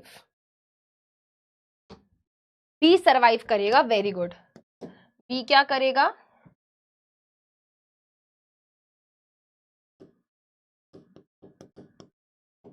B survive करेगा। बी क्या करेगा, सरवाइव करेगा, बहुत बढ़िया। और ए क्या होगा बेटा, ए तो मर जाएगा, ए बेचारे मर जाएंगे, है ना। B will survive and A will die. ठीक है, तो ये एक एक करके बेचारे सब यहाँ से गायब गायब गायब गायब गायब गायब गायब गायब गायब गायब गायब, मर गए मर गए मर गए, आई मोरी भैया मर गए मर गए मर गए, बचाओ बचाओ बचाओ, आई मोरी भैया मर गए। तो भाई बैक्टीरिया, ए बैक्टीरिया जो होंगे बेटा मर जाएंगे, ठीक है, ए बैक्टीरिया जो है क्या होंगे भाई, मर जाएंगे। अब आप मुझे एक बात बताओ बेटा, अगर डीएनए में चेंज ना आया होता, अगर डीएनए में चेंज ना आया होता, तो क्या ये ब्लैक वाले बैक्टीरिया सरवाइव कर पाते? नहीं। क्या ये ब्लैक वाले, क्या ये बैक्टीरिया भी सरवाइव कर पाते? नहीं। तो क्या मैं यहाँ पर ये बोल सकती हूँ कि बदलती हुई इन्वायरमेंट में उस डीएनए के चेंज के कारण ही ये ऑर्गेनिज्म, ये स्पीशीज सरवाइव कर पाई?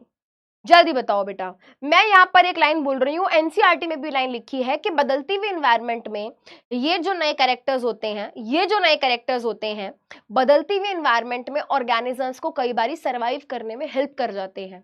एनसीईआरटी में लाइन लिखी है, भाई एक अकेला ऐसा टॉपिक है ये, और एक हेरिडिटी, ये मैं आराम से पढ़ाने वाली हूँ, क्योंकि ये सबसे ज्यादा ऐसे टॉपिक हैं जहां बच्चे बहुत ज्यादा परेशान होते हैं। अगर, हाँ ठीक है, तो बेटा यहाँ पर देखो, यहाँ पर एक पॉइंट लिखा हुआ है मैंने, वेरिएशन मतलब डीएनए में जो चेंज आया है, वेरिएशन के कारण क्या हुआ, ऑर्गेनिज्म अडेप्ट कर पाया खुद को बदलती हुई एनवायरनमेंट में। यहाँ पर क्या हुआ, यहाँ पर एक डीएनए में चेंज आया, तो क्या हुआ, बाद में एनवायरनमेंट बदल गई, पहले एनवायरनमेंट का टेम्परेचर कुछ और था, बाद में क्या हो गया, एनवायरनमेंट बदली, तो एनवायरनमेंट, बदलते हुए एनवायरनमेंट में खुद को अडेप्ट कर पाया ये, because of the variation in DNA,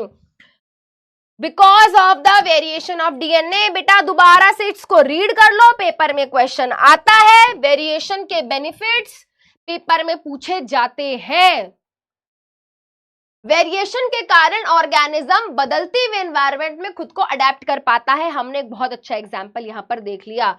अब बेटा एक और चीज यहां पे लिखी हुई है, वेरिएशन की वजह से क्या होता है, ऑर्गेनिज्म खुद को स्टेबलाइज कर पाता है, स्टेबल रह पाता है। देखो बेटा यहां पर क्योंकि वेरिएशन आया, क्योंकि डीएनए में चेंज आया, तभी खुद को यहां पर स्टेबल तरीके से रोक पाया, ठीक है। अगर डीएनए में चेंज ना आता तो बेटा ये भी बेचारा क्या होता, मर जाता, ठीक है। उसके अलावा बेटा जैसे कि हम बात कर चुके हैं, डीएनए में धीरे धीरे चेंजेस आते हैं, जिसके कारण नई नई स्पीशीज बनती है ना, और एवोल्यूशन होता है, राइट। तो बेटा ये तीनों पॉइंट्स बहुत इंपॉर्टेंट है, इसकी हटा रही हूं, स्टार लगा लो, ठीक है, पेपर में आएगा, ठीक है।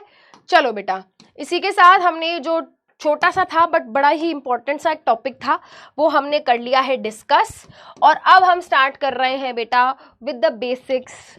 What is the difference between asexual and sexual reproduction. कोई भी ऑर्गेनिज्म बेटा जब रिप्रोड्यूस करता है, या तो वो एसेक्सुअली रिप्रोड्यूस करता है या फिर सेक्सुअली रिप्रोड्यूस करता है।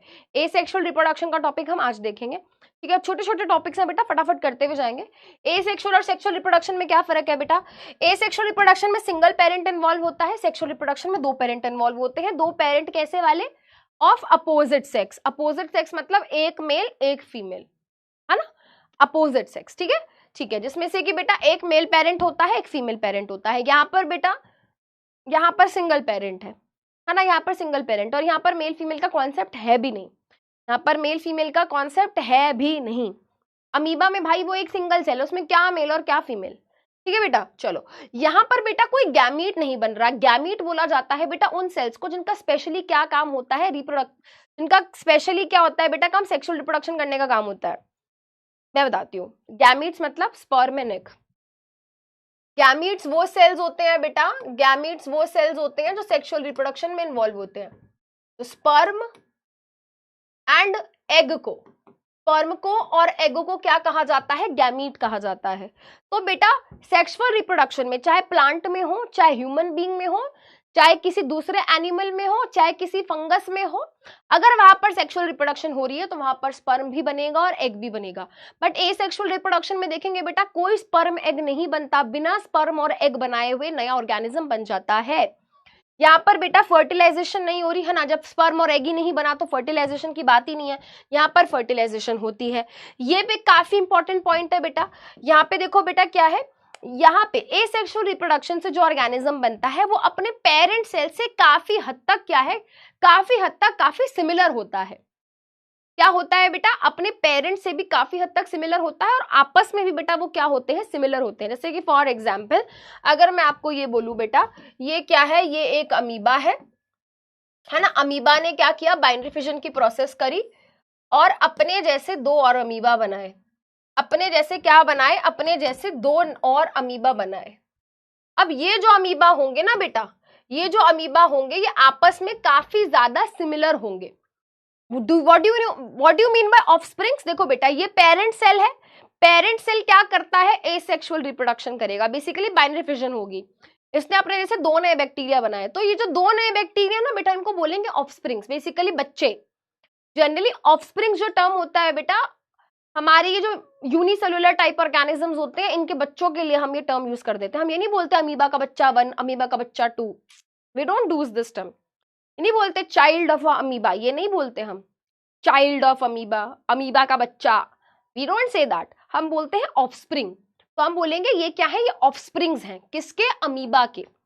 तो हम ये बोलते हैं कि एसेक्सुअल रिप्रोडक्शन में जो ऑफस्प्रिंग्स बनते हैं वो आपस में काफी सिमिलर होते हैं, वो आपस में काफी सिमिलर होते हैं और काफी बेटा वो काफी हद तक अपने पेरेंट्स से ही क्या है, मिलते भी हैं, ठीक है। बट बेटा अगर हम सेक्सुअल रिप्रोडक्शन की बात करें, अगर हम सेक्सुअल रिप्रोडक्शन की बात करें, फॉर एग्जांपल अगर हम ह्यूमन बींग्स का केस ले बेटा, मान लो बेटा किसी ह्यूमन बींग ने रिप्रोड्यूस करा है ना, तो बेटा मान लेते हैं उनका एक बच्चा हुआ, ठीक है, बच्चा हुआ है ना, और मान लेते हैं बेटा 5-6 साल बाद एक और बच्चा हो गया। अब वो दोनों बहन भाई हैं या भाई भाई हैं या बहन बहन है, आपस में वो क्या है बेटा, आपस में एक दूसरे के बहन भाई हैं। तो आप देखोगे दोनों के पेरेंट्स सेम है ना, दोनों के पेरेंट्स सेम है, दोनों के मम्मी पापा सेम है, बट फिर भी उनकी शक्ल आपस में बिल्कुल एग्जैक्टली सेम नहीं है।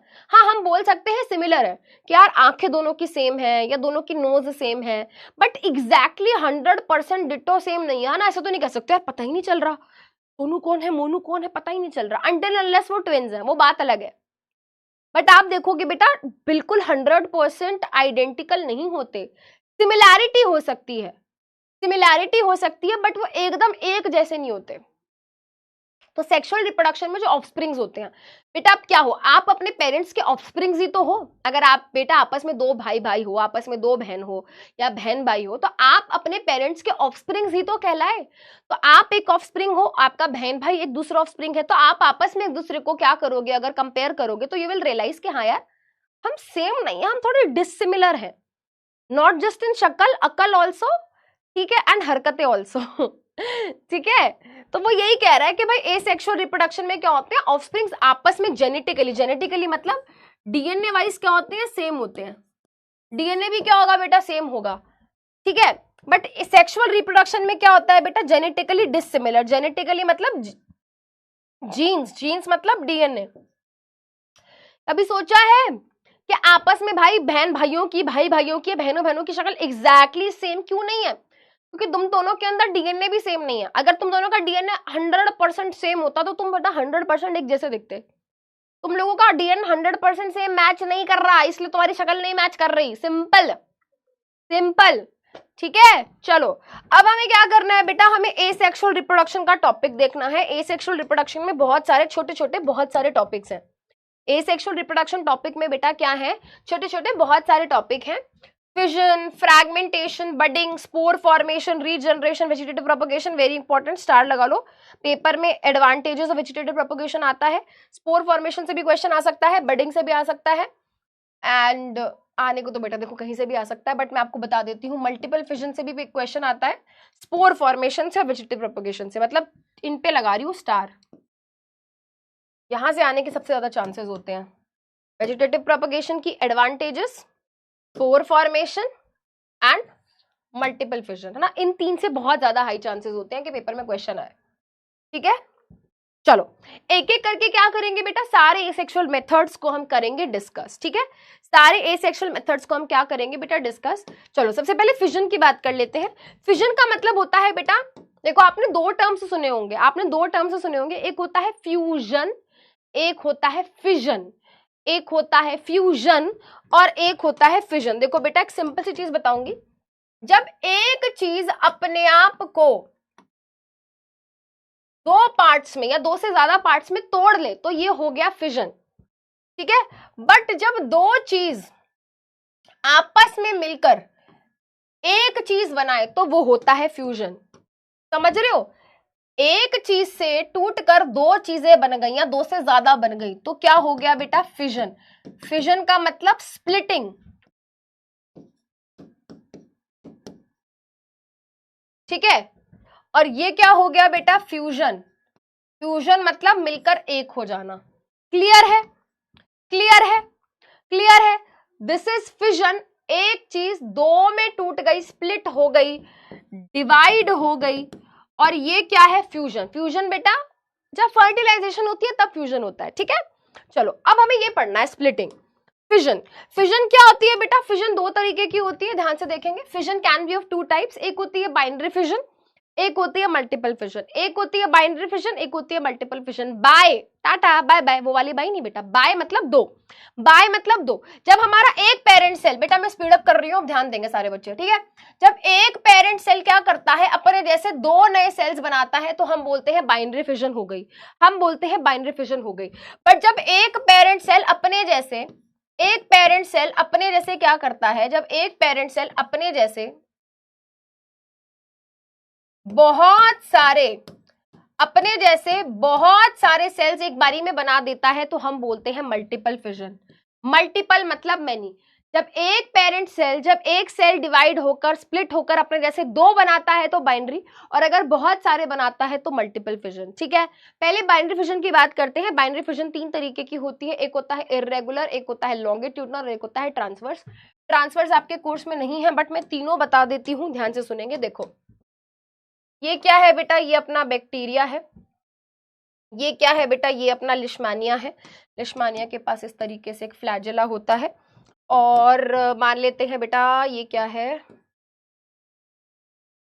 ना, नहीं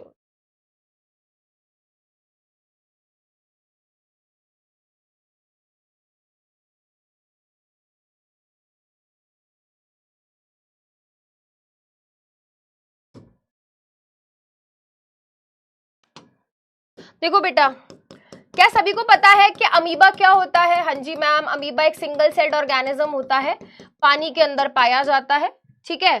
तो ये मैंने अमीबा बनाया है बेटा, ये मैंने क्या बनाया, ये मैंने अमीबा बनाया है। ये मैंने क्या बनाया बेटा, ये मैंने बनाया है लिशमानिया। लिशमानिया क्या होता है बेटा, लिशमानिया एक तरीके का, लिशमानिया एक तरीके का प्रोटोजोआ होता है। जैसे अमीबा है ना बेटा, वैसे ही होता है, ठीक है, वैसे ही होता है। और ये एक डिजीज कॉज करता है जिसका नाम होता है काला आजार। ये एक डिजीज कॉज करता है बेटा काला आजार, जिसको हम ब्लैक फीवर बोलते हैं, जिसको हम दमदम फीवर भी बोलते हैं, ठीक है। ये तीनों के तीनों क्या है बेटा, सिंगल सेल ऑर्गेनिज्म है। ये इसके पास भी एक सेल होता है, इसके पास भी एक सेल होता है, इसके पास भी एक सेल होता है।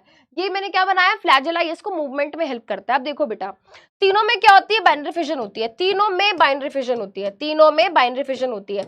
यहाँ पे बेटा जो टर्म्स लिखे हुए हैं ना, यहाँ पे जो टर्म्स लिखे हुए हैं, इररेगुलर, लॉन्गिट्यूडनल एंड ट्रांसवर्स, ये इसके ऊपर डिपेंड करता है कि ये किस ओरिएंटेशन में क्या है, स्प्लिट हो रहा है, डिवाइड हो रही है। ओरिएंटेशन मतलब बेटा, मान लो मैं आपको बोलूं कि बेटा चलो अब जल्दी से सैलेड काट के दो, है ना। मम्मी ने कई बार कहोगा ना बेटा, क्या खे खे खे करके टीवी देख रहा है, चल सलाद काट दे बैठ के, है ना। तो मम्मी ऐसे टमाटर खीरे पकड़ा के चली जाती हैं। तो क्या होता है बेटा, उस खीरे को काटने का दो तरीका, या तो भाई आप लंबे लंबे खीरे काट दो, लंबाई में, है ना, ऐसे लंबाई में खीरे काट दो, या फिर आप ऐसे ऐसे काटोगे तो आपको गोल गोल खीरे मिलेंगे, राइट। होता है ना बेटा, आप उस एक खीरे को, एक क्यूकम्बर को दो तरीके से काट सकते हो, या तो आप ऐसे ऐसे काटोगे या फिर आप ऐसे ऐसे काटोगे, है ना। तो वैसे ही बेटा अभी हमें क्या करना है, हमें सेल को भी डिवाइड करना है, हमें सेल को भी क्या करना है, डिवाइड करना है। तो बेटा बाइनरी फिजन होने वाली है। अब बेटा सेल कैसे टूट सकता है, अलग अलग तरीके से टूट सकता है। अगर हम लिशमानिया की बात करें बेटा, ये अभी अपने सेल को, अपने अभी एक सिंगल सेल को क्या करेगा, दो पार्ट्स में डिवाइड करेगा। ये हमेशा अपने सेल को क्या करता है, लंबाई में, लंबाई मतलब लॉन्ग, लंबाई मतलब लॉन्ग, लॉन्गिट्यूडनली क्या करता है, ब्रेक करता है। लॉन्गिट्यूडनली क्या करता है बेटा, ब्रेक करता है। आप एनसीईआरटी का भी डायग्राम देखोगे तो आपको देखो बेटा समझ आ जाएगा। ये देखो बेटा धीरे धीरे क्या करेगा, धीरे धीरे अपने आप को इस तरीके से लंबाई में तोड़ेगा, और इस तरीके से देखो बेटा इसके क्या हो जाएंगे, दो पार्ट्स हो जाएंगे। तो ये हमेशा अपने सेल को क्या करता है, लॉन्गिट्यूडनली डिवाइड करता है। हमेशा क्या करता है भाई, अपने सेल को हमेशा इस तरीके से क्या करता है, लॉन्गिट्यूडनली डिवाइड करता है, लंबाई में अपने सेल को क्या करता है, डिवाइड करता है, it always longitudinally divides its own cell. ठीक है, तो हम बोलते हैं longitudinal binary fission. Longitudinal plane में क्या हुआ, डिवाइड हुआ, और जब डिवाइड हुआ तो आखिरी में क्योंकि हमें 2 सेल मिले तो इसलिए क्या हो गया, लॉन्गिट्यूडनल बाइनरी फिजन। इसको ट्रांसवर्स बोलते हैं, पैरामीशियम में देखने को मिलता है, कोर्स में नहीं है बट बता देती हूँ। ये कभी भी अपने सेल को ऐसे डिवाइड नहीं करता, ये हमेशा अपने सेल को ऐसे डिवाइड करता है। ये वाला पार्ट एक सेल बन जाता है और ये वाला पार्ट एक सेल बन जाता है। यहाँ पे भी बेटा ये वाला पार्ट एक सेल बन जाएगा और ये वाला पार्ट एक सेल बन जाएगा। फिर आता है बेटा gangster in the house, amoeba की जय हो। अमीबा भाई साहब कह रहे हैं कि बेटा तुम करते होगे किसी की गुलामी, मैं किसी का गुलाम नहीं हूं, मैं नहीं बताने वाला मैं क्या करूंगा, मैं अनप्रिडिक्टेबल हूँ, मेरा जो मन करेगा मैं वो करूंगा, मैं किसी का गुलाम नहीं हूँ। ठीक है, मैं पहले बताऊं कि मैं क्या करूंगा, मैं क्यों बताऊं पहले से। आज मेरा मन जैसे करेगा मैं वैसे ब्रेक करूंगा। आज मेरा मन कर रहा है ना दोस्तों ऐसे ब्रेक होने का, ऐसे डिवाइड होने का, तो मैं ऐसे हो जाऊंगा। आज मेरा मन कर रहा है ऐसे डिवाइड होने का, तो यहां से एक सेल, यहां से एक सेल। कह रहा है भाई आज मेरा मन कर रहा है ऐसे डिवाइड होने का, तो यहां से एक सेल, यहां से एक सेल। मेरी मर्जी दोस्तों, मैं कुछ भी करूं, मैं अपनी बॉडी का मालिक मैं हूं। मेरे पास एक सेल है ना, खुद ही से मैंने इश्क किया रे, है ना। तो भाई मेरे को इतनी मोहब्बत है खुद से कि मैं खुद ही डिसाइड करूंगा कि मुझे क्या करना है, और मैं तभी डिसाइड करूंगा जब मैं डिवाइड कर रहा हूंगा।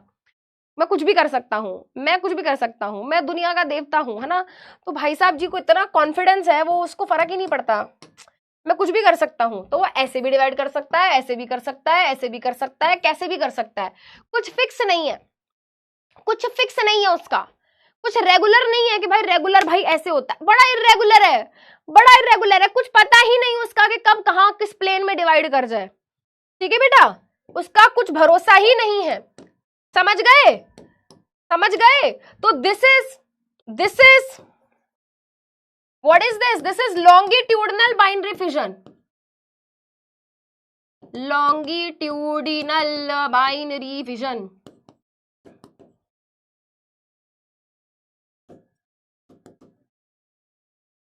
This is transverse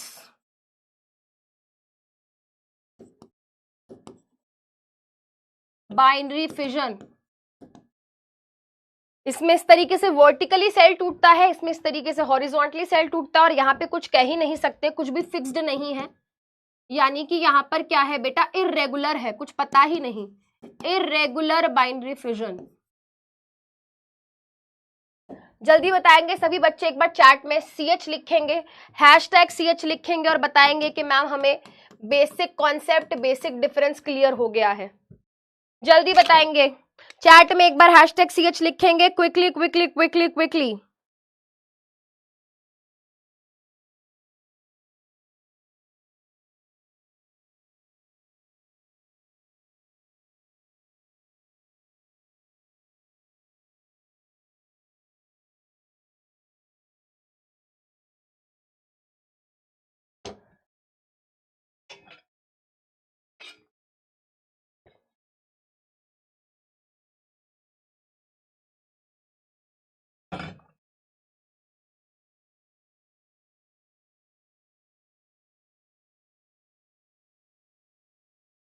बहुत बढ़िया, चलो आगे बढ़ते हैं, एक बार इनको फटाफट से देख लेते हैं बेटा। तो latest talk about amoeba first, फटाफट से अमीबा के बारे में बात कर लेते हैं।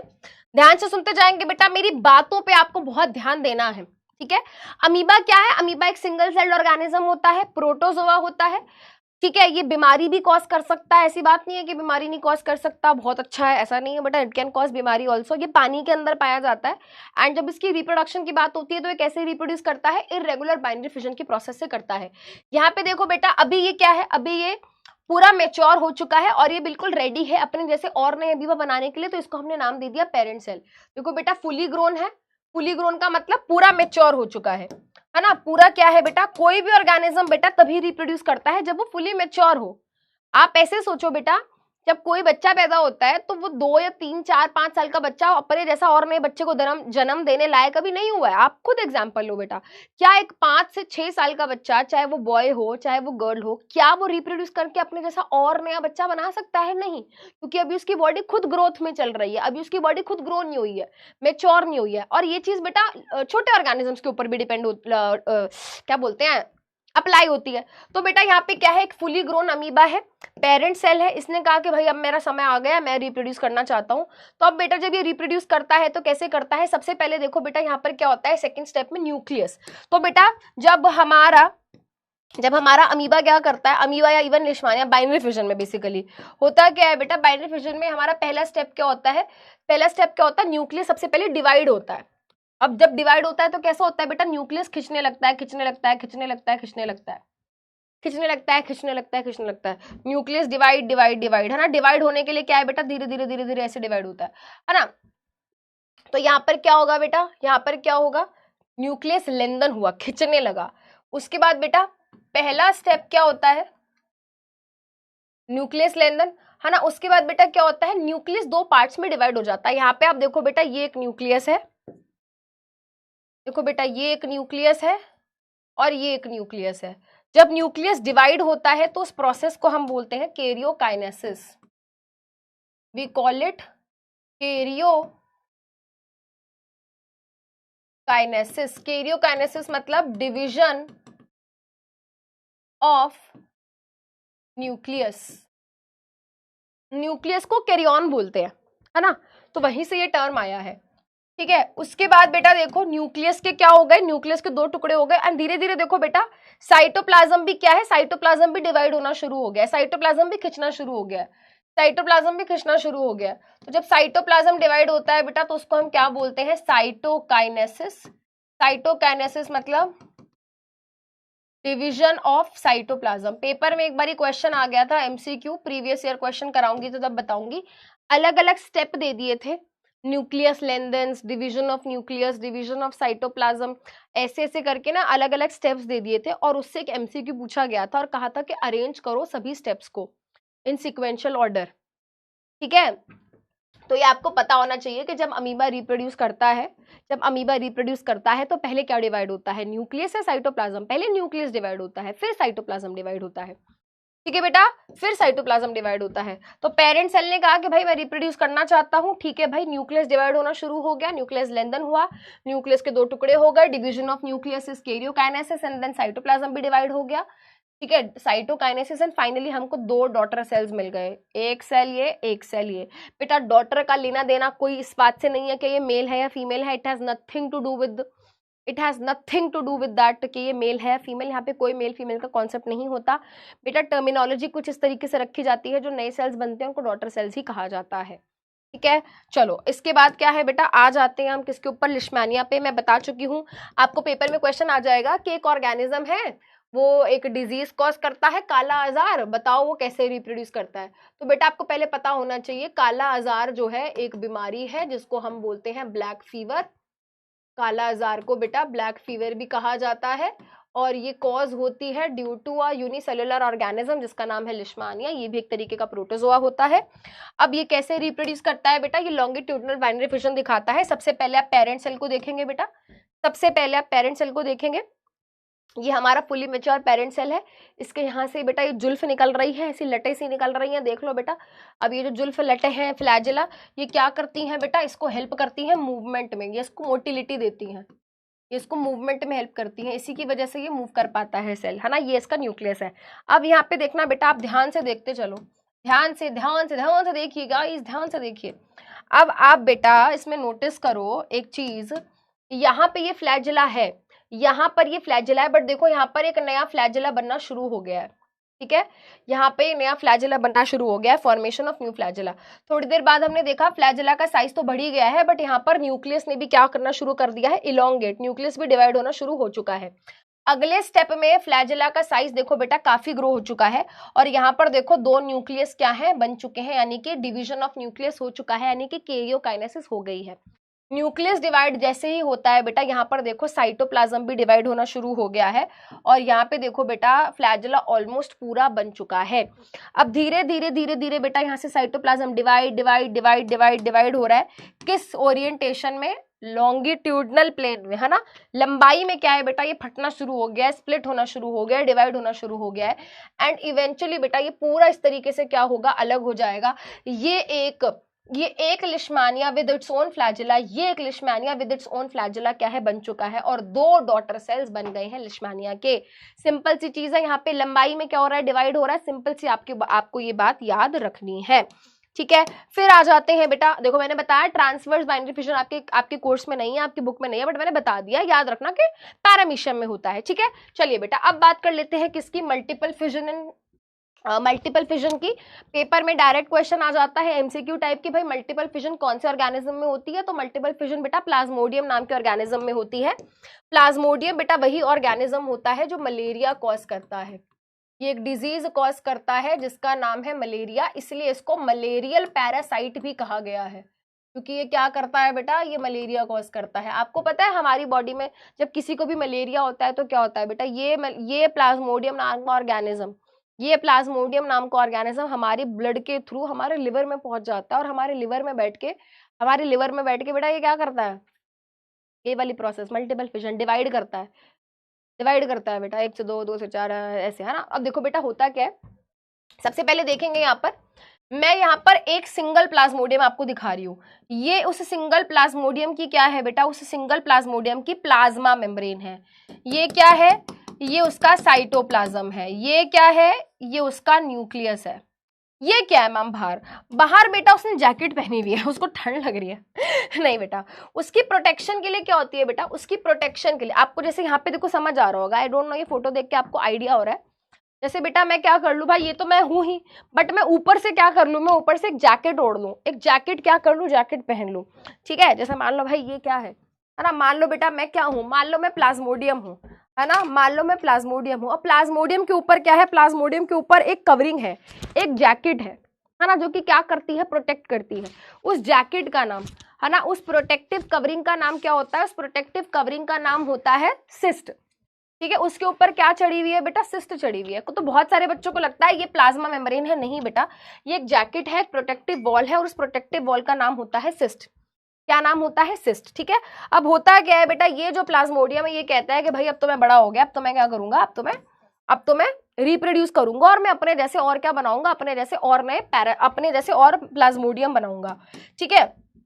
तो यहाँ पे देखो बेटा क्या होता है, ये प्लाज्मोडियम, ये जैकेट को भूल जाओ, ये प्लाज्मोडियम, ठीक है, ये प्लाज्मोडियम बेटा डिवाइड करता है, ये प्लाज्मोडियम डिवाइड करता है 1 से 2, 2 से 4, 8, 16, 32, 64, 128 करते करते बहुत सारे सेल्स बना लेता है, और वो बहुत सारे प्लाज्मोडियम अभी भी उसी जैकेट के अंदर ही है, वो जैकेट, वो कवरिंग अभी भी वही है, बस उसी के अंदर बेटा नए नए प्लाज्मोडियम बनते जा रहे हैं। मतलब ऐसा नहीं है कि इन सबके पास अपनी अपनी सिस्टम, अपनी अपनी प्रोटेक्टिव, अपनी अपनी जैकेट नहीं है इनके पास, वो अभी एक सिंगल जैकेट के अंदर ही बैठे हैं।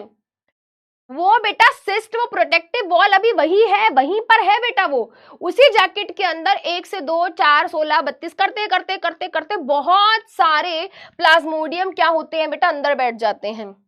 फिर जैकेट भी कहती है भाई तुम पागल हो गए हो क्या, मैं इतने सारे लोगों को कैसे अकोमोडेट करूं, मेरे बस की नहीं है। तो एक टाइम आता है बेटा जैकेट फट जाती है ना, वो वॉल जो है, वो सिस्ट जो है ब्रेक हो जाती है, और ये सारे डॉटर सेल्स देखो क्या है बेटा, बाहर रिलीज हो जाते हैं, और फिर मिशन पे निकल जाते हैं, मलेरिया मलेरिया मलेरिया, आओ चलो सबको मलेरिया कॉज करे, आओ चलो मलेरिया कॉज करे, राइट। तो यहाँ पर देखो बेटा हमने एक सिंपल सी चीज याद रखनी है, किसमें होती है मल्टीपल फिजन, प्लाज्मोडियम में, मलेरिया कॉज करता है, और याद रखेंगे यहाँ पर मल्टीपल डॉटर सेल्स बनते हैं, ठीक है। पेपर में एक बार क्वेश्चन आया था, मैं करा भी दूंगी बेटा पीवाईक्यूज में, पेपर में क्वेश्चन आया था कि प्लाज्मोडियम भी बाइनरी फिजन कॉज करता है और अमीबा भी बाइनरी फिजन कॉज करता है, बताओ दोनों में क्या डिफरेंस है, ऐसे क्वेश्चन आएंगे बेटा। पेपर में क्वेश्चन आया कि देखो अमीबा भी क्या है, बाइनरी फिजन करता है, सॉरी क्वेश्चन नहीं था, क्वेश्चन ये था कि अमीबा भी फिजन कॉज करता है और प्लाज्मोडियम भी फिजन कॉज करता है, दोनों में क्या डिफरेंस है।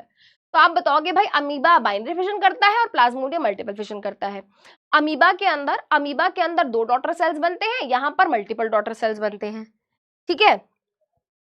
अमीबा के अंदर इर्रेगुलर वाली होती है ना, यहाँ पर तो बेटा कुछ इस कॉन्सेप्ट ही नहीं है प्लेन का, ठीक है। चलो आगे बढ़ते हैं, फिर बात करते हैं बेटा बडिंग की, है ना। और जब भी मैं बडिंग पढ़ाती हूँ तो मैं बच्चों से एक ही सवाल करती हूँ, क्या आपने कभी शिनचान देखा है, और अगर आपने शिनचान देखा है तो बेटा आपको याद होगा आपको याद होगा कि जब शिनचैन ज्यादा मस्ती करता था तो उसकी मम्मी उसकी कुटाई कर देती थी।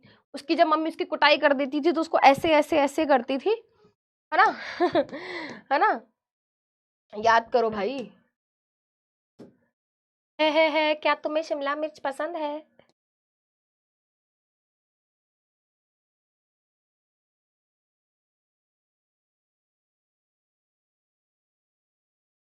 उसके उसके सर पे इस तरीके से ऐसे एक वो आउटग्रोथ आ जाती थी, याद है? याद है? हाँ, याद है बेटा? उसकी मम्मी उसकी कुटाई कर देती थी, है ना? ऐसा सा होता था Shinchan. I am very poor at drawing, जैसा कि आप सभी को पता है दोस्तों। नहीं पता? अच्छा, मुझे अरे यार पता नहीं, जिस जो समझ गया वो यस लिख रहा है, जो समझ गया वो यस लिख रहा है। तो बेटा याद करो, याद करो, जब शिनचैन की पिटाई हो जाती थी तो उसके सर पे यहाँ फोड़ा, बच्चे कह रहे फोड़ा आ गया। आप देखो बेटा उसके सर पे क्या आ गया, उसके सर पे बाहर कुछ ग्रो कर गया, उसके सर पे बाहर कुछ ग्रो कर गया। बाहर, बाहर मतलब आउट, बाहर मतलब आउट, कुछ ग्रो कर गया मतलब ग्रोथ, एक आउट ग्रोथ आ गई। क्या आ गई? एक आउट ग्रोथ आ गई। तो वैसे ही बेटा हमारे कुछ ऑर्गेनिजम्स होते हैं, हमारे कुछ ऑर्गेनिजम्स होते हैं, उनके बॉडी के सरफेस पे क्या होता है, बाहर की तरफ, उनके बॉडी के सरफेस पे क्या होता है, बाहर की तरफ एक आउटग्रोथ आ जाती है, बाहर की तरफ एक आउटग्रोथ आ जाती है, उसको बोलते हैं हम बड। और उस बड से पूरा एक नया ऑर्गेनिज्म बन जाता है। एंड जिस जिस ऑर्गेनिज्म के अंदर बेटा इस बड की मदद से एक नया ऑर्गेनिज्म बनाया जाता है, उस प्रोसेस को हम बोलते हैं बडिंग। बडिंग मतलब एक ऐसी प्रोसेस जहां पे क्या होगा, पहले एक ग्रोथ होगी, बाहर की तरफ एक आउटग्रोथ होगी, बाहर की तरफ एक आउटग्रोथ होगी, आउट मतलब बाहर, ग्रोथ मतलब कुछ ग्रो कर गया, और उससे एक पूरा मैच्योर ऑर्गेनिज्म बनेगा। यहाँ पे देखो बेटा एक ऑर्गेनिज्म है जिसका नाम है ईस्ट। ईस्ट को हम साइंटिफिक लैंग्वेज में सैक्रोमाइसिस सेरेविसी बोलते हैं। मैम चक्कर आ गए सुन के, क्या बोल दिया आपने, एक बार प्लीज रिपीट करना। Saccharomyces cerevisiae. छोड़ दो, ठीक है। ये क्या है बेटा, ये उसका सेल है, ये ईस्ट का सिंगल सेल है, एक सिंगल ईस्ट का सेल है, ये उसका न्यूक्लियस है। अब आप ये देखो बेटा, ये उसका एक सिंगल सेल था, इस सेल के बाहर, इस सेल के बाहर आप देखो बेटा इस तरीके से एक आउटग्रोथ आ गई, है ना, बड का फॉर्मेशन हुआ है। अब ये बड क्या करती है, इस वाले सेल से, ये इसका पेरेंट सेल है ना बेटा, ये पेरेंट सेल है, कहती है थोड़ा सा न्यूक्लियस दे दो, ओके, थोड़ा सा साइटोप्लाज्म दे दो, ओके। तो बेटा ये थोड़ा थोड़ा सामान यहाँ से लेती रहती है। तो थोड़ी देर बाद आप देखोगे बेटा इसके पास अपना खुद का न्यूक्लियस भी आ जाएगा, इसके पास अपना खुद का साइटोप्लाज्म भी आ जाएगा, और बेटा ये धीरे धीरे अपना साइज भी बड़ा कर लेगी, साइज भी बड़ा हो जाएगा, साइज बड़ा हो जाएगा, और देखेंगे थोड़े टाइम बाद जब इसका खुद का न्यूक्लियस, खुद का साइटोप्लाज्म हो गया, तो टाटा बाय बाय बोल के कह रही है, लो चली मैं, बाय बाय बाय, मैं तो बड़ी हो गई, है ना। तो बेटा फुल ग्रो करके अपना निकल लेती है ये पतली गली से। समझ आया? दोबारा रिपीट करियो, देखो ये क्या है, ये पेरेंट सेल है। What is this? This is a parent cell. देखो ये क्या है बेटा, ये पेरेंट सेल है, इसके पास अपना प्रॉपर न्यूक्लियस, साइटोप्लाज्म सब कुछ, और ये मैच्योर हो चुका है। तो क्या होगा बेटा, इसके सरफेस पे बाहर की तरफ, इस पेरेंट सेल के बाहर की तरफ एक छोटी सी ग्रोथ आएगी।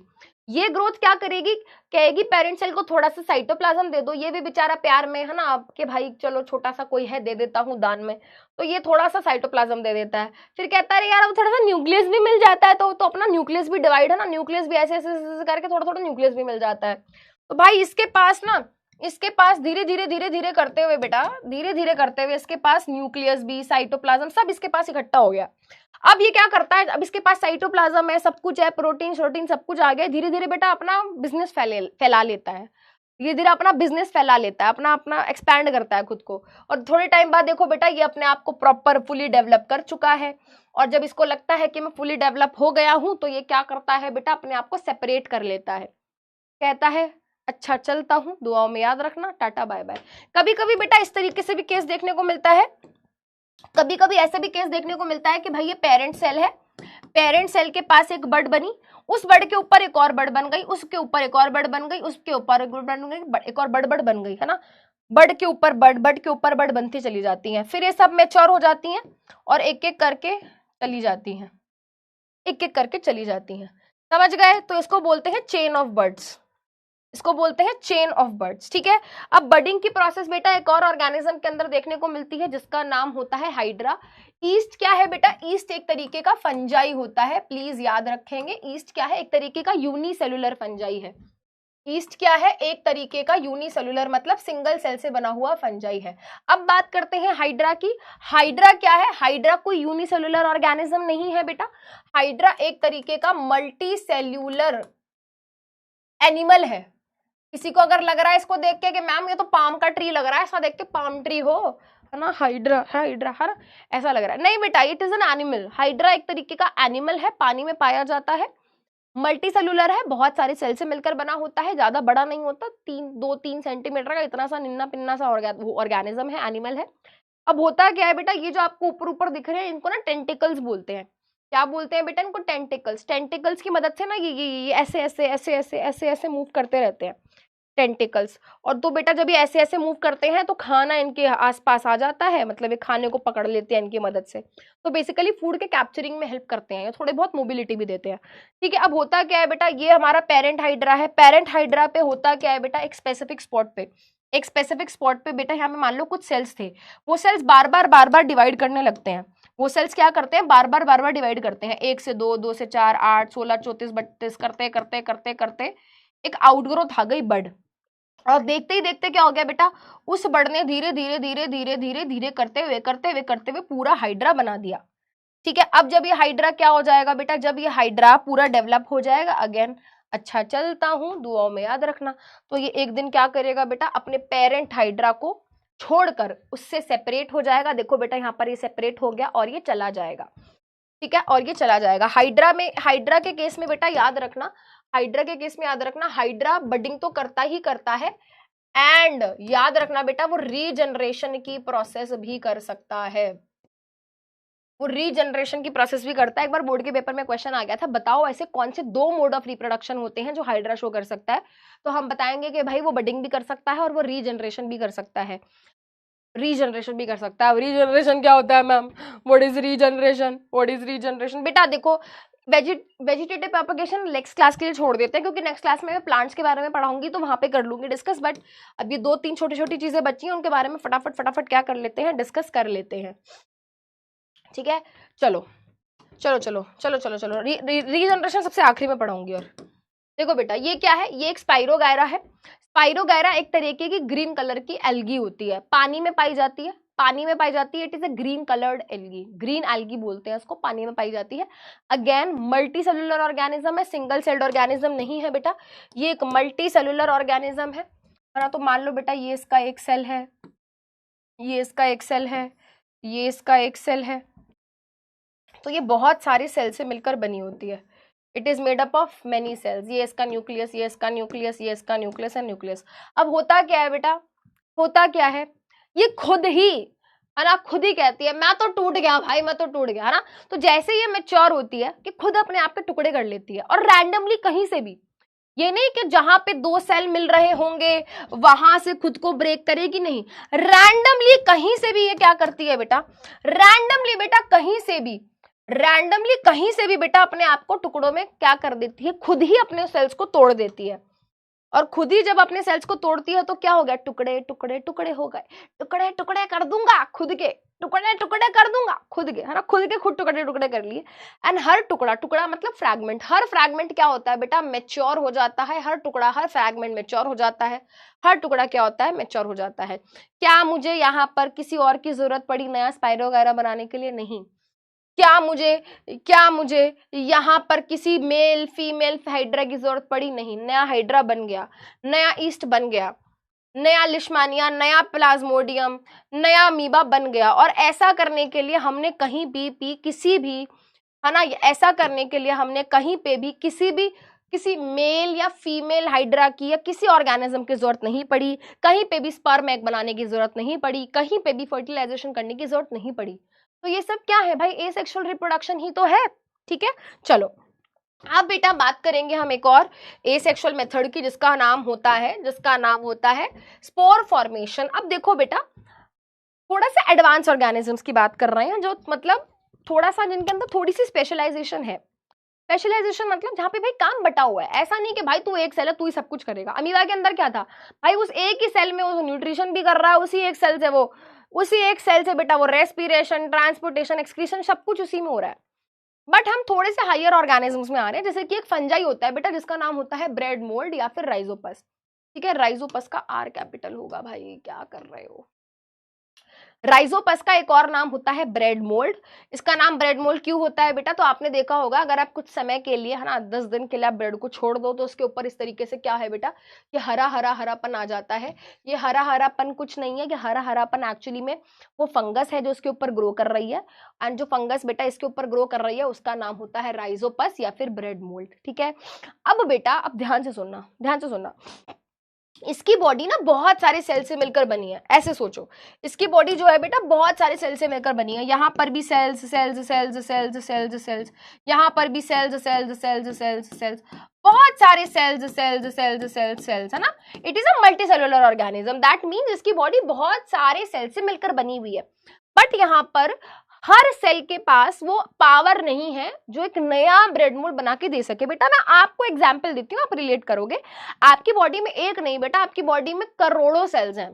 बट अगर मैं आपको बोलूं कि बेटा अपना स्किन का सेल निकाल कर दे दो, आपके जैसा एक और नया ऑर्गेनिज्म बनाना है, तो आप कहोगे मैम स्किन के सेल से थोड़े ना कोई नया ह्यूमन बींग बन सकता है। मैं बोलेंगी ठीक है बेटा कोई नहीं, अपना लिवर का सेल दे दो, लिवर के सेल से क्या हो जाएगा, एक नया ऑर्गेनिज्म बन जाएगा। आप कहोगे मैम नहीं मैम ऐसे नहीं हो सकता, all cells are not capable of making new organism. हमारी बॉडी का कोई भी रैंडम सेल निकाल के मैं ये नहीं बोल सकती ये लो हड्डी, है ना, ये लो हड्डी, हड्डी ले जाओ पूरी, लो इससे एक नया ह्यूमन बींग बना दो, दैट्स नॉट पॉसिबल। वो सुपर पावर भी तो होनी चाहिए नया ऑर्गेनिज्म बनाने की। तो वो जो नया ऑर्गेनिज्म बनाने की सुपर पावर जो होती है बेटा वो किसके पास होती है, ह्यूमन बींग से केस में स्पर्म के पास और एग के पास। इसके अलावा कोई भी ऐसा सेल नहीं है ह्यूमन बॉडी के अंदर जिसकी मदद से आप एक नया ऑर्गेनिज्म बना सको। कोई भी सेल नहीं है बेटा ह्यूमन बॉडी के अंदर स्पर्म और एग के अलावा जिससे आपने ऑर्गेनिज्म बना पड़ा, और वो भी तभी बन पाएंगे जब उन दोनों को आप क्या कराओगे, फ्यूज कराओगे। तो चाहे तुम मसल का सेल, लिवर का सेल, किडनी का सेल, कहीं का भी सेल निकाल कर ले आओ, आप उससे एक नया ऑर्गेनिज्म नहीं बना सकते। वैसे ही बेटा आप इस पे ध्यान दो, इसकी बॉडी में बहुत सारे सेल्स हैं, हंड्रेड्स ऑफ सेल्स हैं बेटा। इसकी बॉडी में हंड्रेड्स नहीं थाउजेंड्स ऑफ सेल्स होते हैं। बट वो थाउजेंड्स या हंड्रेड्स ऑफ सेल्स में बेटा वो क्षमता नहीं है, वो पावर नहीं है नया ब्रेड मोल्ड बनाने की। वो नया ब्रेड मोल्ड बनाने की जो ताकत है, वो जो पावर है, वो है स्पोर के अंदर। तो अगर आपसे कोई पूछे कि भाई विच सेल्स इन ब्रेड मोल्ड या काफी सारी फंजाई में नया ब्रेड मोल्ड किसकी मदद, सॉरी नया ब्रेड मोल्ड कौन बना सकता है, नया ब्रेड मोल्ड बना सकता है स्पोर। तो स्पोर क्या है, स्पोर वो एक स्पेशलाइज्ड सेल है। स्पोर एक स्पेशलाइज्ड सेल है जिसकी मदद से एक नया ऑर्गेनिज्म बनेगा। ठीक है, ठीक है, जिसकी मदद से एक नया ऑर्गेनिज्म बनेगा। ठीक है, अच्छा आप स्पोर को ना आप ऐसे मान लो जैसे सीड होता है, जैसे सीड होता है। अगर आपको नया पौधा उगाना है तो आपको क्या करना पड़ेगा, आप सीड लेकर आओगे, सॉइल में डालोगे, सॉइल को आप सॉइल में डालने के बाद आप उसको पानी दोगे, है ना, एयर दोगे, सनलाइट दोगे, धीरे धीरे बेटा उस सीड में से नया प्लांट निकल आएगा। ऐसे ही होता है ना। नया प्लांट बनाने के लिए क्या चाहिए, नया प्लांट बनाने के लिए सीड चाहिए। अगर मेरे को सीड मिल गया तो भाई मेरा काम हो गया। अगर मुझे सीड मिल गया मतलब मेरा काम हो गया। मैं सीड को लूंगी, सॉइल में डालूंगी, सॉइल से मिनरल्स मिलेंगे, वाटर मिलेगा, मैं सीड को पानी, एयर, सनलाइट, न्यूट्रिएंट सब दूंगी, और धीरे धीरे मैं देखूंगी उस सीड से क्या होगा, उस सीड से एक नया प्लांट निकल कर आएगा।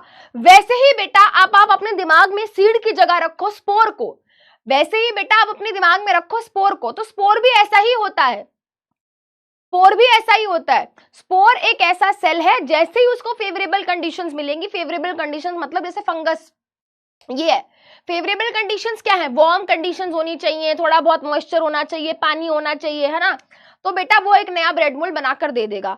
अब थोड़ा सा देख लो बेटा ये स्पोर बनते कैसे हैं और ये क्या है, मतलब बनना तो क्या है, इतना तो आपके कोर्स में है नहीं। अब होता क्या है बेटा, देखो हमारा ब्रेड मोल्ड,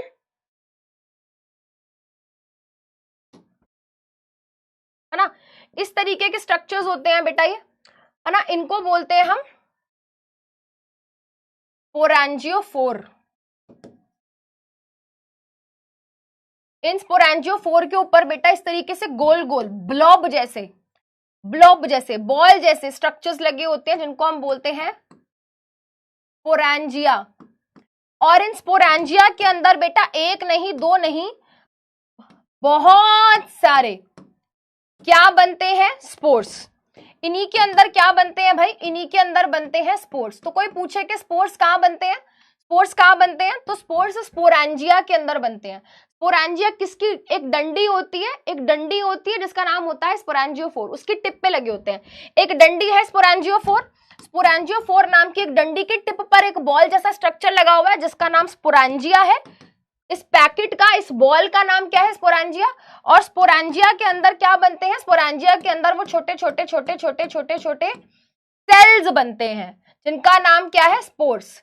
ठीक है, अब होता क्या है बेटा, ये स्पोर कैसे बाहर निकलता है? जब बहुत है ना, जब बहुत सारे स्पोर्स बन जाते हैं तो भाई इस पैकेट की ना कैपेसिटी पूरी हो गई, तो अब क्या होते हैं बेटा, ये रप्चर कर जाता है, ये फट जाता है और ये स्पोर क्या होते हैं? ये स्पोर इस तरीके से बाहर आ जाते हैं। ठीक है, ये स्पोर इस तरीके से बाहर आ जाते हैं।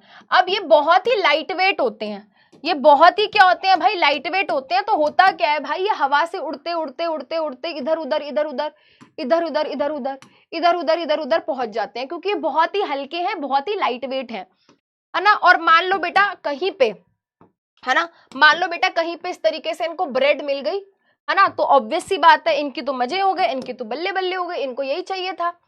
ये क्यों चाहिए था? क्योंकि भाई ब्रेड क्या है? ब्रेड खाना है इनका।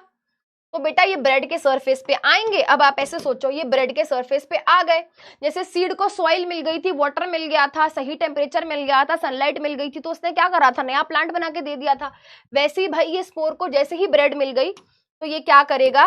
ये क्या करेगा बेटा, अब ये पूरा का पूरा, है ना, अब ये पूरा वही ब्रेड मोल्ड वगैरह बना देगा।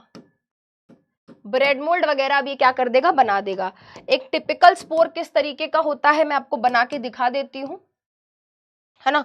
एक टिपिकल स्पोर किस तरीके का होता है मैं बना के दिखा देती हूँ, है ना। एक स्पोर कुछ इस तरीके का होता है भाई, सेल है, उसमें न्यूक्लियस है ना, साइटोप्लाज्म है, सब कुछ है। और एक बहुत इंटरेस्टिंग बात यह है कि इनकी जो बाहर की वॉल होती है ना, बाहर की जो वॉल, इसके बाहर एक बहुत ही थिक प्रोटेक्टिव वॉल कवरिंग होती है।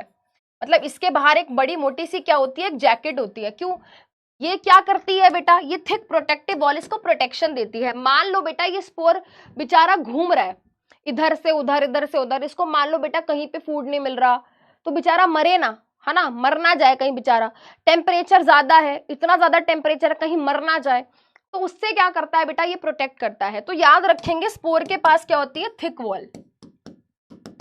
स्पोर के पास क्या होती है? Thick wall, thick protective covering होती है। ठीक है, स्पोर कहाँ बनते हैं? याद रखेंगे बेटा, स्पोर स्पोरेंजिया के अंदर बनते हैं। ठीक है, थिक वॉल होती है। हो गया बेटा? आ गया समझ? आ गया समझ? ठीक है। अब पूछा जाता है पेपर में कि भाई एडवांटेजेस क्या है, इंपॉर्टेंट है बेटा, ये मैं बता रही थी ना, ये आता है बेटा पेपर में। एडवांटेजेस क्या है स्पोर फॉर्मेशन के, तो लिख कर आएंगे बेटा। एडवांटेजेस ये है कि स्पोर बहुत ही लाइट वेट होते हैं, इजीली ट्रांसपोर्ट हो जाते हैं एक जगह से दूसरी जगह। उसके अलावा एक ही बारी में बहुत सारे स्पोर्स बनते हैं। हर स्पोर एक नया ब्रेड मोल्ड बना सकता है, यानी कि बहुत सारे स्पोर्स मतलब बहुत सारे ब्रेड मोल्ड। तो ये क्या है? एक बारी में बहुत सारे स्पोर्स बनते हैं, तो ये एक एडवांटेज है।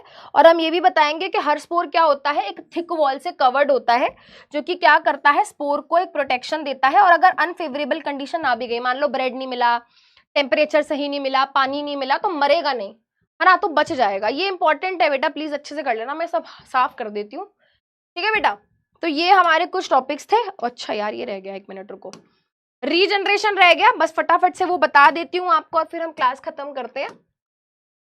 देखो बेटा, आप यहाँ पर देखो, यहाँ पे क्या हुआ था? यहाँ पे क्या हुआ था? जब ये खुद मैच्योर हो गया था और इसने क्या करा था बेटा? मैच्योर होने पर इसने अपना खुद का सेल खुद ही तोड़ दिया था। रीजनरेशन क्या है? रीजनरेशन क्या है बेटा? देखो आपने ये बात सुनी होगी, देखी होगी। अगर हाँ बस बेटा हो गया, खत्म, कुछ भी नहीं है इसमें, कुछ भी नहीं है। देखो बेटा, आपने देखा होगा जो लिजर्ड होती है, जो छिपकली होती है, जो हमारे घरों में पाई जाती है, उसकी पूंछ कट जाती है, उसकी पूंछ कट जाती है, उसकी जो टेल है वो कट जाती है, और कुछ टाइम बाद वो खुद ग्रो भी हो जाती है। तो जब कोई भी ऑर्गेनिज्म अपने किसी बॉडी पार्ट को रीजनरेट कर लेता है, जब कोई भी ऑर्गेनिज्म अपने किसी बॉडी पार्ट को दोबारा से रीग्रो कर लेता है, दोबारा से ग्रो कर लेता है, तो उस प्रोसेस को हम बोलते हैं रीजनरेशन। क्या बोलते हैं बेटा? रीजनरेशन। जैसे मान लो बेटा फॉर एग्जांपल मेरी एक उंगली कट जाए, तो क्या मेरी उंगली दोबारा से ग्रो हो सकती है? आप कहोगे नहीं मैम, ये कैपेसिटी हमारे पास नहीं है। वेरी गुड, मान लो बेटा मेरी एक टांग कट जाए, है ना, तो क्या मेरी टांग दोबारा से ग्रो हो जाएगी? नहीं मैम, ये हम नहीं कर सकते।